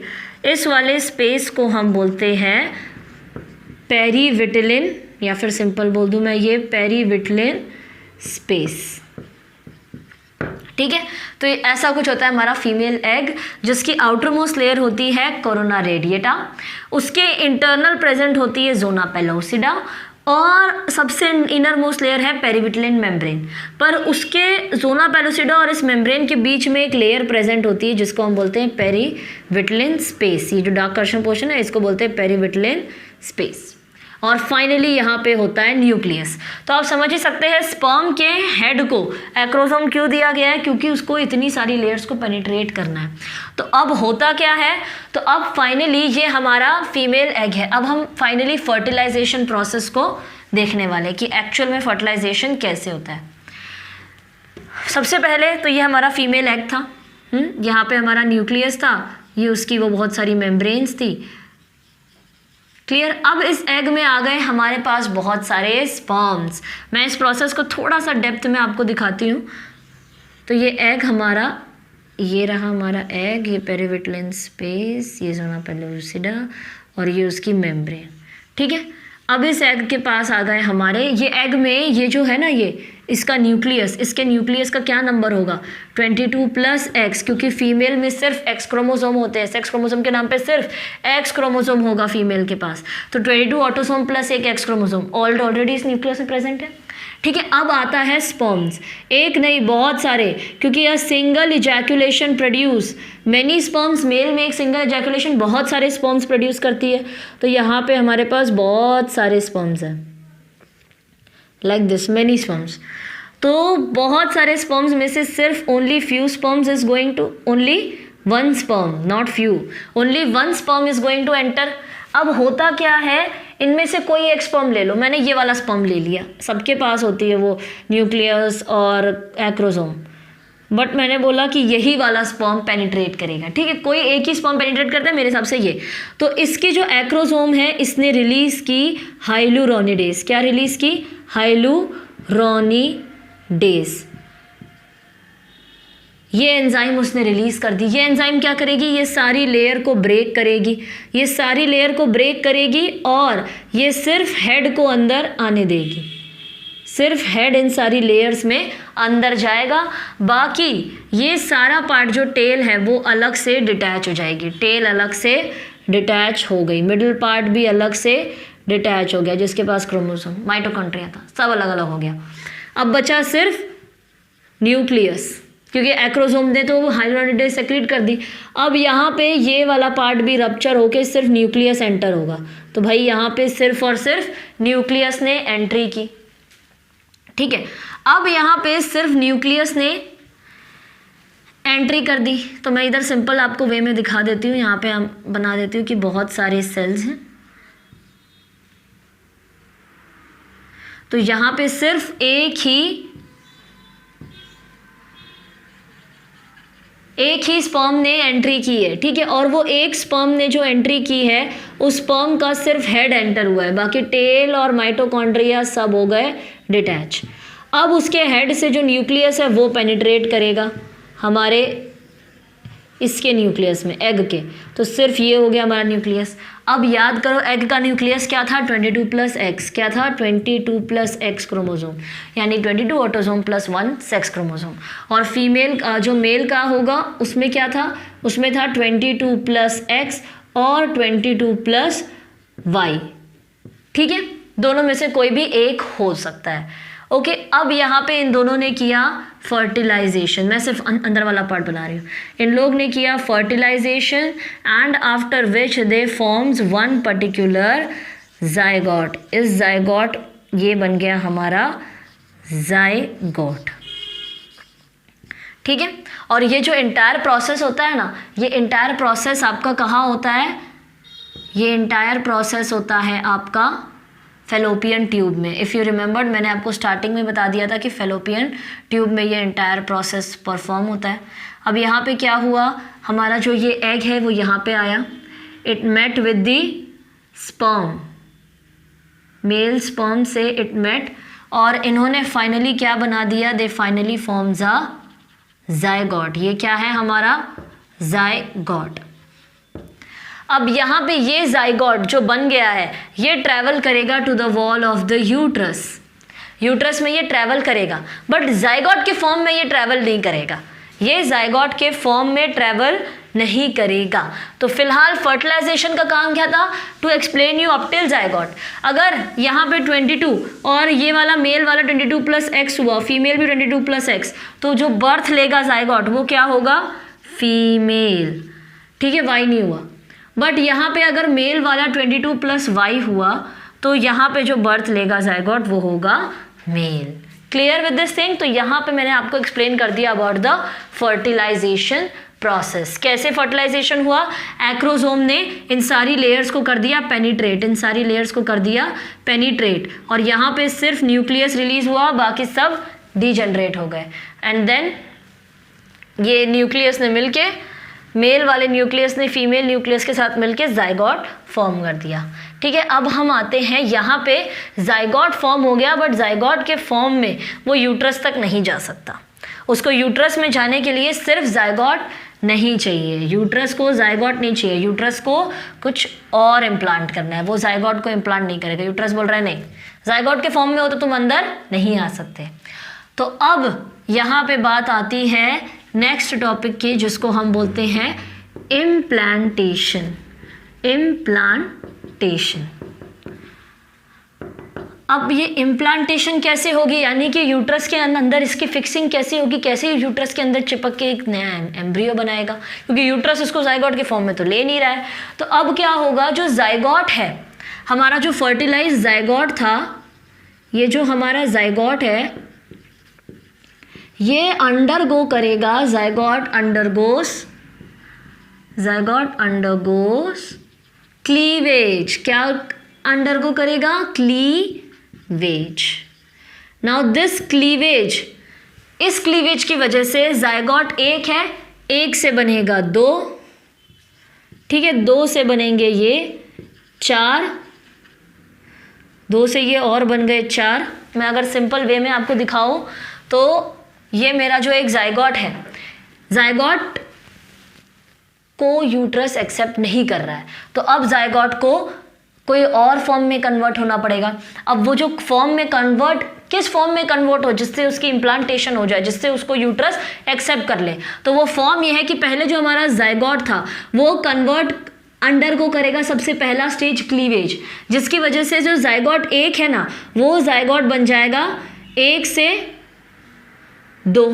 जाइगोट जो एक सेल था वो बन जाएगा एक से दो, फिर दो से बनेंगे और चार, चार से बनेंगे और आठ से बनेंगे मल्टीपल 16, कितने 16, टू बनेंगे, टू से 1 से 2, 2 से 4, 4 से 8, 8 से 16, ऐसे 1 से 2, 2 से 4, 4 से 8 और इन 8 से अगेन 16। तो ऐसे वाले स्टेज को हम क्लीवेज स्टेज कहते हैं। और जब 16th सेल स्टेजेस हो जाएंगे तब ये क्लीवेज जो बनेगा, तब ये जाइगोट नहीं रहेगा, तब क्लीवेज में जो जाइगोट था, जो जाइगोट हमारा था क्लीवेज में, वो अब कन्वर्ट हो जाएगा एक मल्टी सेलुलर मास। यानी जाइगोट तो सिंगल सेल था, क्लीवेज में जाने से पहले, क्लीवेज में जाने से पहले हमारा जाइगोट क्या था, हमारा जाइगोट था सिंगल सेल, जाइगोट में था 1, या फिर सिंपली मैं बोलूँ तो सिंगल सेल था। अब ये single cell after undergone cleavage multiple cell mass में कन्वर्ट हो गया। अब इस 16 सेल्ड स्टेज को जाइगोट के हम बुलाते हैं मॉर्यूला। क्या बुलाते हैं, मॉर्यूला। 16 सेल स्टेज को हम बुलाते हैं मॉर्यूला, जो कि क्लीवेज की वजह से बनी है। अब नेक्स्ट प्रोसेस आता है, क्लीवेज हो गया, अब आते हैं ब्लास्टेशन पे।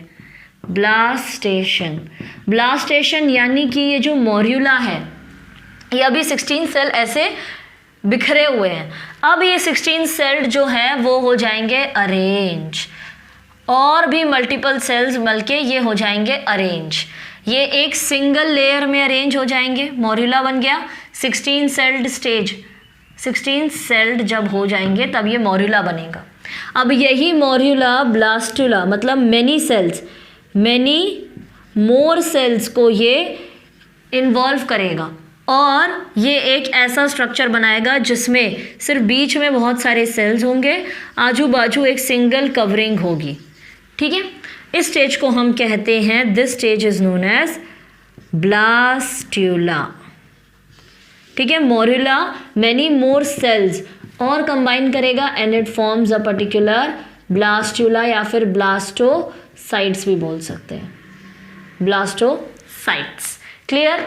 और यही ब्लास्टोसाइट्स वाले फॉर्म में ये जब ये बनेगा जाइगोट से मॉर्यूला, जाइगोट से ये क्या बना, मॉर्यूला, और मॉर्यूला से ये बना ब्लास्टोसिस्ट, मॉर्यूला से ये क्या बना, ब्लास्टोसिस्ट, SYST। और इसी ब्लास्टोसिस्ट फॉर्म में हमारा जो यूट्रस है वो जाइगोट को एक्सेप्ट कर लेगा। ठीक है, तो ये होता है हमारा इम्प्लांटेशन। क्या पढ़ा इम्प्लांटेशन में कि हमारा जो जाइगोट था वो सिंगल सेल्ड था, एक ही सेल से बना था। वो अंडर को करता है क्लीवेज जैसे प्रोसेस को, और क्लीवेज में 1 से 2 बनते हैं, 2 से 4, 4 से 8, 8 से 16। और जब 16 सेल स्टेज में जाइगोट पहुंच जाता है तब उसको जाइगोट नहीं बोलते, तब वो बन जाता है मॉर्यूला। तब वो 16 सेल वाला स्टेज क्या बन जाता है? मॉर्यूला। अगर मैं डायग्राम बनाऊं तो ये थोड़ा सा उल्टा हो गया। डायग्राम में जाइगोट स्मॉल सा होगा, जाइगोट में कन्वर्ट हो जाता है large mass of cell called as morula. ठीक है, अब ये मॉर्यूला अंडर को करता है ब्लास्टेशन, जिसमें ये 16 की जगह और नंबर ऑफ सेल्स ऐड करते जाता है सेंटर पोजीशन में, बाकी आजू बाजू का स्पेस होता है खाली, एम्प्टी। तो इस वाले सिस्टम को हम बोलते हैं ब्लास्टोसिस्ट, और यही ब्लास्टोसिस्ट के फॉर्म में हमारा यूट्रस इम्प्लांटेशन कर देता है, हमारा यूट्रस इम्प्लांटेशन कर देता है। अब after getting implanted, blastocyst is later on converted to blastocyst is later on converted to embryo. Embryo में ये कन्वर्ट हो जाता है। तो यहाँ पे ये आ गया ब्लास्टोसिस्ट, ब्लास्टोसिस्ट, और यहाँ पे ये ब्लास्टोसिस्ट फाइनली कन्वर्ट हो गया एम्ब्रियो में। Is this thing clear? Finally it is converted into embryo. अब यहाँ पे जो एम्ब्रियो है वो एम्ब्रियो की डेवलपमेंट कैसे होती है? तो एम्ब्रियो 5 वीक्स में आफ्टर इम्प्लांटेशन के आफ्टर 5 वीक्स जो हमारा एम्ब्रियो है, आफ्टर इम्प्लांटेशन के आफ्टर 5 वीक्स एम्ब्रियो जो है वो heart and blood vessels develop करता है। हार्ट एंड ब्लड वेसल्स, इनका डेवलपमेंट स्टार्ट हो जाती है। ठीक है, हार्ट और ब्लड वेसल्स की। देन आफ्टर 2 मंथ्स आपके लिम्स भी हो जाते हैं तैयार, लिम्स और ये सब भी तैयार हो जाते हैं। And finally your implantation process is completed. Clear with this thing? तो इम्प्लांटेशन में हमने क्या देखा कि जाइगोट बन गया। कैसे बना? एग और स्पर्म के फर्टिलाइजेशन से जाइगोट बन गया। अब वो जो जाइगोट था वो सिंगल सेल था, उसको हमारा यूट्रस एक्सेप्ट नहीं कर रहा था। तो जाइगोट अंडरगो किया क्लीवेज जैसे प्रोसेस में, जिसमें 1 से 2, 2 से 4, 4 से 8, 8 से 16 सेल बनते हैं। और जब 16 सेल बन गए तो उस सेल को हम बोलते हैं मॉर्यूला। ठीक है, बट मॉर्यूला स्टेज में भी उसको यूट्रस एक्सेप्ट नहीं कर रहा था। तो मॉर्यूला स्टेज से वो गया ब्लास्टेशन, जहाँ पे उसने ब्लास्टोसिस्ट बनाया। अब ब्लास्टोसिस्ट वाले फॉर्म में यूट्रस ने उसको एक्सेप्ट कर लिया, इम्प्लांट कर दिया, जो कि लेटर ऑन कन्वर्ट हो गया एम्ब्रियो में। किस में कन्वर्ट हो गया? एम्ब्रियो। अब ये एम्ब्रियो जो है 5 वीक्स इम्प्लांट होने के बाद, यानी कि यूट्रस की जो लाइनिंग है उससे अटैच होने के 5 वीक बाद ये हार्ट और ब्लड वेसल्स फॉर्म करने लगता है। एंड आफ्टर 2 मंथ्स ये complete limbs and hands and all that, hairs, ये सब स्ट्रक्चर भी फॉर्म करने लगता है। ओके, तो इम्प्लांटेशन डन हो गया। अब हम देखेंगे कुछ इंपॉर्टेंट थिंग, एमनियोटिक फ्लूइड और एमनियन के बारे में। ठीक है, तो अब यहाँ पे अगर मैं बात करूँ तो यहाँ पे मैं ब्लास्टोसिस्ट और ये सब हटा देती हूँ, मैं एम्ब्रियो को एक बार फोकस में रखती हूँ। I L writing down this embryo in focus. अब यहाँ पे जो ये मेरा एम्ब्रियो है ना, इस एम्ब्रियो के सराउंडिंग लेयर्स डेवलप हो जाती हैं। एंडोमेट्रियम इस एम्ब्रियो को प्रोटेक्ट करने के लिए लेयर्स बनाने लगता है। तो सबसे पहली लेयर जो है इसको हम बोलते हैं एमनियोटिक लेयर। क्या बोलते हैं? Amniotic layer. अब ये जो एमनियोटिक लेयर है ये एक फ्लूइड सेक्रीट करती है जिसको बोलते हैं एमनियोटिक फ्लूइड। अब ये जो फ्लूइड है इसका काम क्या होता है? तो ये बेबी को या फिर एम्ब्रियो को प्रोटेक्ट करता है, एम्ब्रियो को प्रोटेक्ट करता है फ्रॉम मैकेनिकल शॉक्स। यानी कि अगर मदर कोई भी हैवी फिजिकल एक्सरसाइज करे तो उसकी वजह से एम्ब्रियो को कुछ हद तक ये प्रोटेक्ट कर देता है। ठीक है, देन नेक्स्ट ये क्या करता है? तो ये करता है मेंटेन फीटस का ये प्रेशर जो है जो उसकी बॉडी के अंदर, मदर के बॉडी के अंदर जो प्रेशर है उसको मेंटेन रखता है, ऑल इक्वल रखता है। देन ये फीटस का स्मॉल मूवमेंट अलाउ करता है, फीटस का स्मॉल मूवमेंट जो कि रिस्ट्रिक्टेड मूवमेंट होते हैं, यानी कि कभी कभी थोड़ा सा फीटस के फीट मूव होना, कभी थोड़े से हैंड मूव होना, तो वो स्मॉल स्मॉल मूवमेंट को भी अलाउ करता है। एंड लास्टली आप लोग को दिया है इट प्रिवेंट्स द स्टिकिंग, यानी कि प्रिवेंट्स स्टिकिंग, यानी कि अब देखो, अब हमारा जो एम्ब्रियो है ना वो अटैच है एंडोमेट्रियम वॉल से, तो ये एंडोमेट्रियम वॉल से स्टिक होके ही ना रह जाए कि बेबी निकल ही नहीं रहे हैं, एंडोमेट्रियम वॉल से स्टिक हो गया है, तो वो चीज़ भी ना हो, उसका ध्यान भी एमनियोटिक लेयर के फ्लूइड का होता है। तो क्या काम होता है इस लेयर के फ्लूइड का? इस लेयर के फ्लूइड का काम होता है एम्ब्रियो को प्रोटेक्ट करना मैकेनिकल शॉक से, फ्यूटस का जो प्रेशर है वो ऑल इक्वल मेंटेन रखना, एंड स्मॉल मूवमेंट्स को अलाउ करना, यानी कि स्मॉल जो हाथ पैर के मूवमेंट्स है उनको अलाउ करना। नेक्स्ट स्टिकिंग, यानी कि जो आपका एम्ब्रियो ये कंप्लीटली स्टिक ना हो जाए एंडोमेट्रियम की लाइनिंग से, तो वो भी प्रिवेंट करता है ये। ठीक है, नेक्स्ट हम बात करने जा रहे हैं प्लेसेंटा के बारे में। Next we are going to talk about placenta.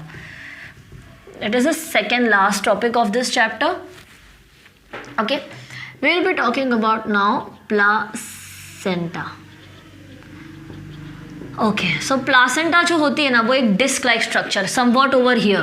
अगर ये एम्ब्रियो अब हो गया, अब ये एम्ब्रियो यहाँ से डिटैच हो गया वॉल से, अब ये कंप्लीट ऐसा स्ट्रक्चर बना लिया एम्ब्रियो ने, कंप्लीट कुछ ऐसा स्ट्रक्चर एम्ब्रियो ने बना लिया। ठीक है, यहाँ पे इसकी वो सारी वॉल्स होंगी, एमनियोटिक वॉल्स, तो like this there will be amniotic wall surrounding the embryos. Okay, यहाँ पे फीटस का डेवलपमेंट होगा बेसिकली अब। ठीक है, तो यहाँ पे ये हमारे एम्ब्रियो ने वॉल बना ली, इसी के अबव यहाँ पे एक डिस्क लाइक स्ट्रक्चर प्रेजेंट होता है, एक small disc like structure present होता है जिसको हम बोलते हैं placenta. This disc like structure is present and this disc like structure is called as your placenta. Clear? अब यहाँ पे आप देख सकते हैं प्लासेंटा कुछ यहाँ पोजीशन में प्रेजेंट है, यहाँ पे हमारा बेबी ग्रो हो रहा है। सपोज ये embryo, I am drawing the rough diagram. ठीक है, इस ग्रोइंग एम्ब्रियो को प्लासेंटा सप्लाई करता है मदर के ब्लड से न्यूट्रिएंट एंड जो भी वेस्ट है इसकी वो वापस कैरी करता है। तो ये हो गया हमारा प्लासेंटा। कैसा स्ट्रक्चर है? It is a disc like structure. ठीक है, ये एक डिस्क जैसा स्ट्रक्चर है। It is present above the embryo, growing embryo. अब इस प्लासेंटा से बेबी कनेक्टेड होता है, ये प्लासेंटा से जो बेबी कनेक्टेड होता है इस कॉर्ड को हम बोलते हैं, this cord is known as umbilical cord. Placenta, या फिर मैं बोल सकती हूं अ वेसल, वेसल यानी कि blood vessel, through which placenta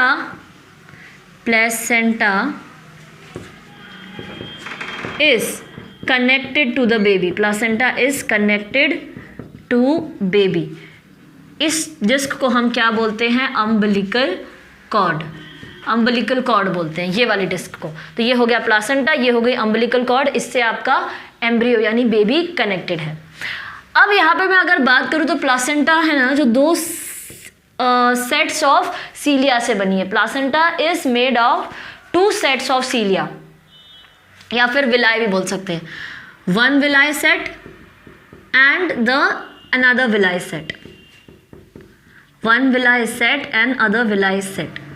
ये जो 2 विलाई का सेट है ना, इनका काम क्या है? तो एक इसका जो पार्ट है वो फीटस से कनेक्टेड है और दूसरा पार्ट जो है इसका वो ऐसे मदर से कनेक्टेड है। तो 1 villi set connected to mother and the other villi set is connected to foetus.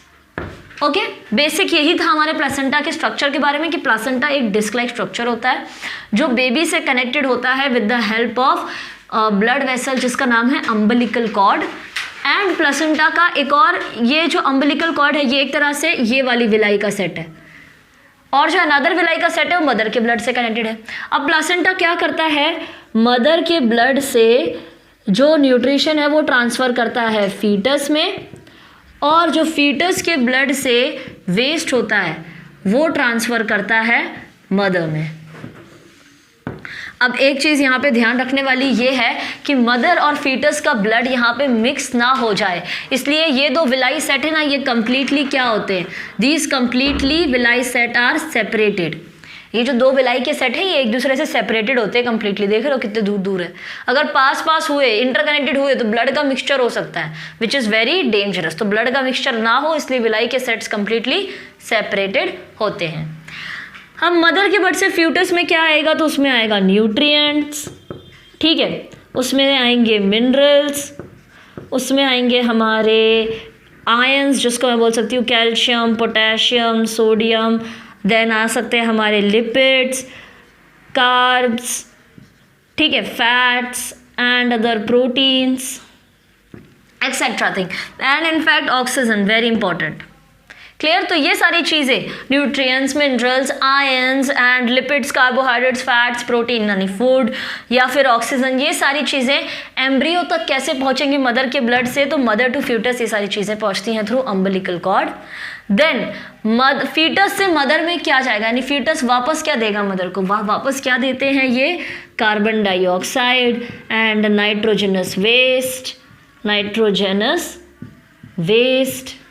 And other waste material. यानी कि अगर फीटस खा रहा है, फीटस अगर फूड ले रहा है जैसे कि न्यूट्रिएंट्स ले रहा है, लिपिड्स, कार्बोहाइड्रेट्स, प्रोटीन, तो इसका मतलब ये है कि फीटस अगर कार्बन डाइऑक्सीजन, सिंपल ये समझो कि फीटस अगर ऑक्सीजन ले रहा है तो कार्बन डाइऑक्साइड तो एक्सक्रीट करेगा ही, वैसे ही ये अगर फैट्स, लिपिड्स, कार्बोहाइड्रेट्स ले रहा है तो ये एक्सक्रीट आउट तो करेगा ही ना नाइट्रोजनस वेस्ट को। Clear with this thing?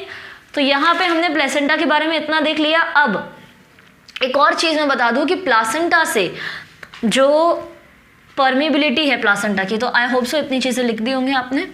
अब यहाँ पे एक चीज़ इंपॉर्टेंट है कि भले ही प्लासेंटा से कोई भी वायरस नहीं जाता है मदर में, अगर मदर को कोई भी नॉर्मल डिजीज़ है, प्लासेंटा से बैक्टीरियाज या फिर कोई भी और चीज़ें हैं, do not transfer to the foetus.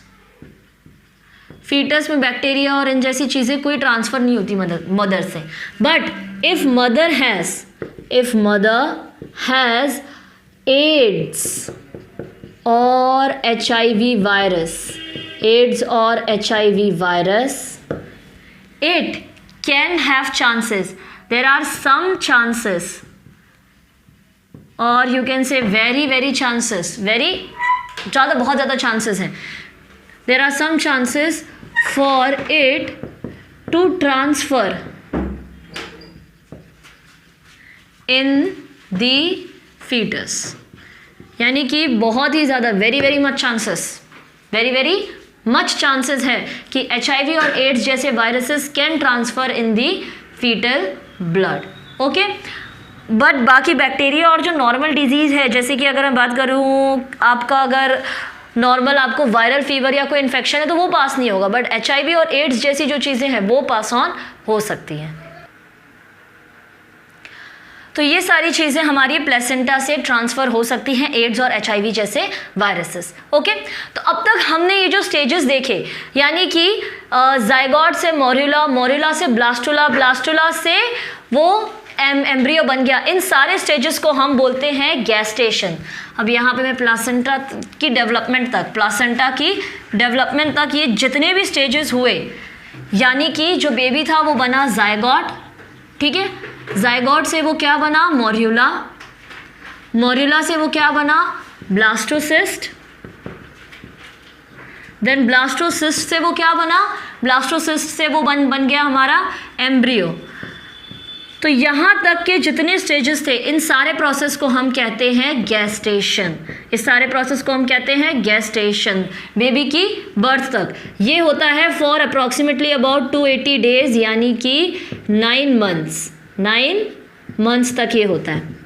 अब इसके बाद जो फेज आता है उसको हम कहते हैं पार्चुरेशन। इसके बाद वाले फेज को हम कहते हैं पार्चुरेशन।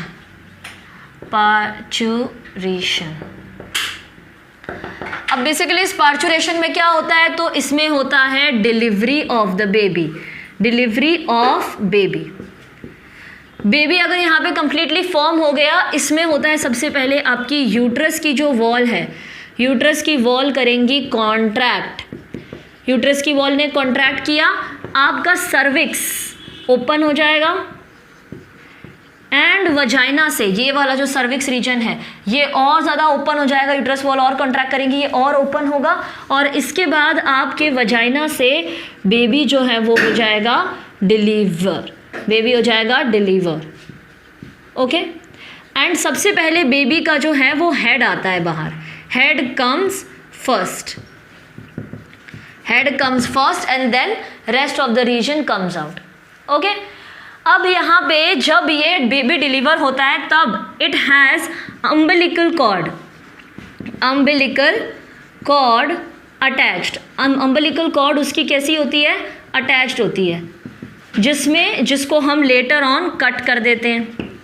और जो प्लासेंटा का हाल होता है, प्लेसेंटा, प्लेसेंटा जो है आफ्टर 10 to 15 मिनट्स और you can say 5 to 10 minutes, यानी 10 से 15 मिनट के बाद प्लासेंटा भी रिमूव हो जाता है और इस प्रोसेस को हम कहते हैं आफ्टर बर्थ।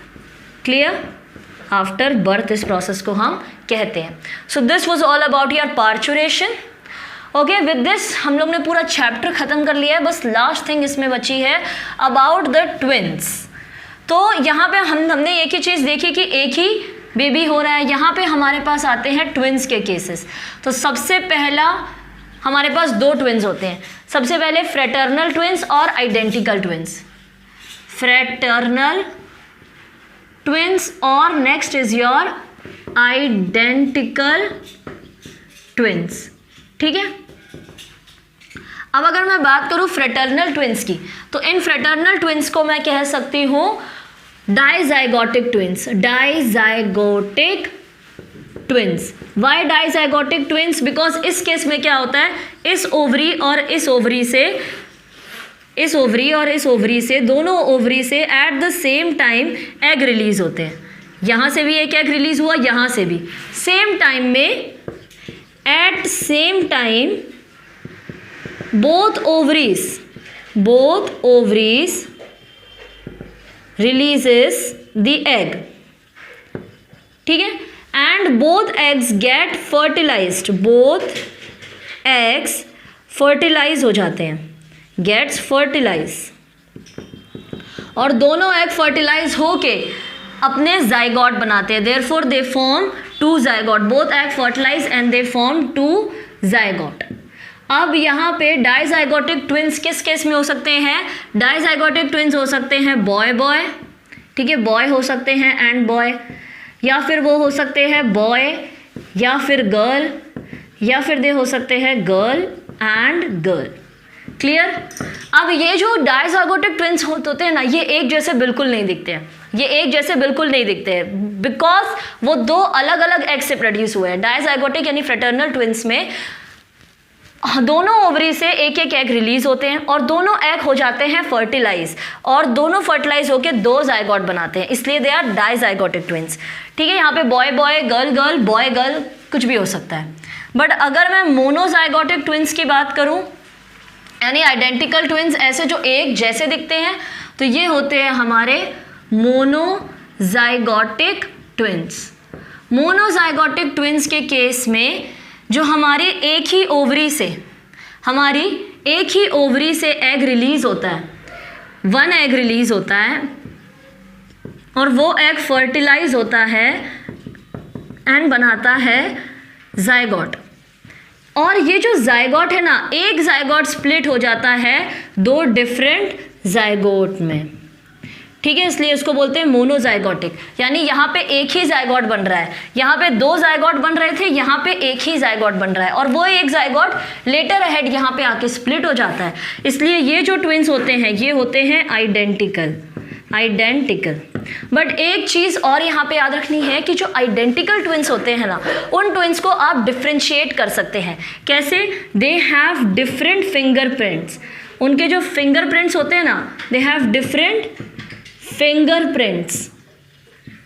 ठीक है, उनकी हैंड राइटिंग भी डिफरेंट, हैंड राइटिंग और फिंगरप्रिंट्स उनके होते हैं डिफरेंट। तो इस बेसिस पे आइडेंटिकल या फिर मोनोजाइगोटिक ट्विंस को आप डिफ्रेंशिएट कर सकते हैं। एक और दो केसेस आते हैं ट्रिपलेट्स एंड क्वाड्राप्लेट्स के।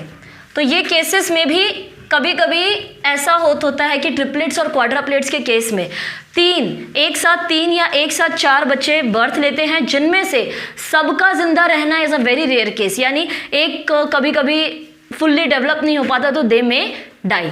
अब ट्रिपलेट्स के केस में क्या होता है, ट्रिपलेट्स के केस में होता है कि आपका जो डाइजाइगोटिक ट्विंस है, मतलब दो जाइगोट थे आपके डाइजाइगोटिक ट्विंस में, यानी कि ये एक जाइगोट बना था, ये दूसरा जाइगोट था आपका, ये आपके दो जाइगोट थे। इनमें से जो ये एक जाइगोट है ये एक और दो जाइगोट में स्प्लिट हो गया, तो यहाँ पे कितने हो गए, 1, 2 एंड 3 जाइगोट। ये ट्रिपलेट्स का केस हो गया। ऐसा भी हो सकता है या फिर आपका जो सिंगल जाइगोट था ना, मोनोजाइगोटिक कंडीशन, वो सिंगल जाइगोट स्प्लिट हो जाता है दो जाइगोट्स में, और उनमें से अगेन ये एक जाइगोट स्प्लिट होता है एक और दो और जाइगोट्स में। तो अगेन ये केस हो गया आपका ट्रिपलेट्स का। क्वाड्राप्लेट्स में भी ऐसा ही होता है कि एक जाइगोट स्प्लिट हुआ है तो दूसरा वाला भी और दो में स्प्लिट हो गया, तो ये हो गया केस हमारा क्वाड्रुप्लेट्स के। ठीक है, तो यही कुछ थे हमारे डाइजाइगोटिक एंड मोनोजाइगोटिक के केसेस। अगेन ट्रिपलेट्स और क्वाड्राप्लेट्स में भी सेम डाई और मोनोजाइगोट होता है, जो जाइगोट फर्दर ऑन डिवाइड होते हैं। Clear? So with this thing we are ending this chapter right now. I hope you like this chapter and आपके सारे डाउट्स हो गए होंगे crystal clear by the end of this chapter. So thank you for watching this video. Do subscribe to our channel tuition वाला foundation, and for more such videos do visit our channel playlist. Thank you for watching this video.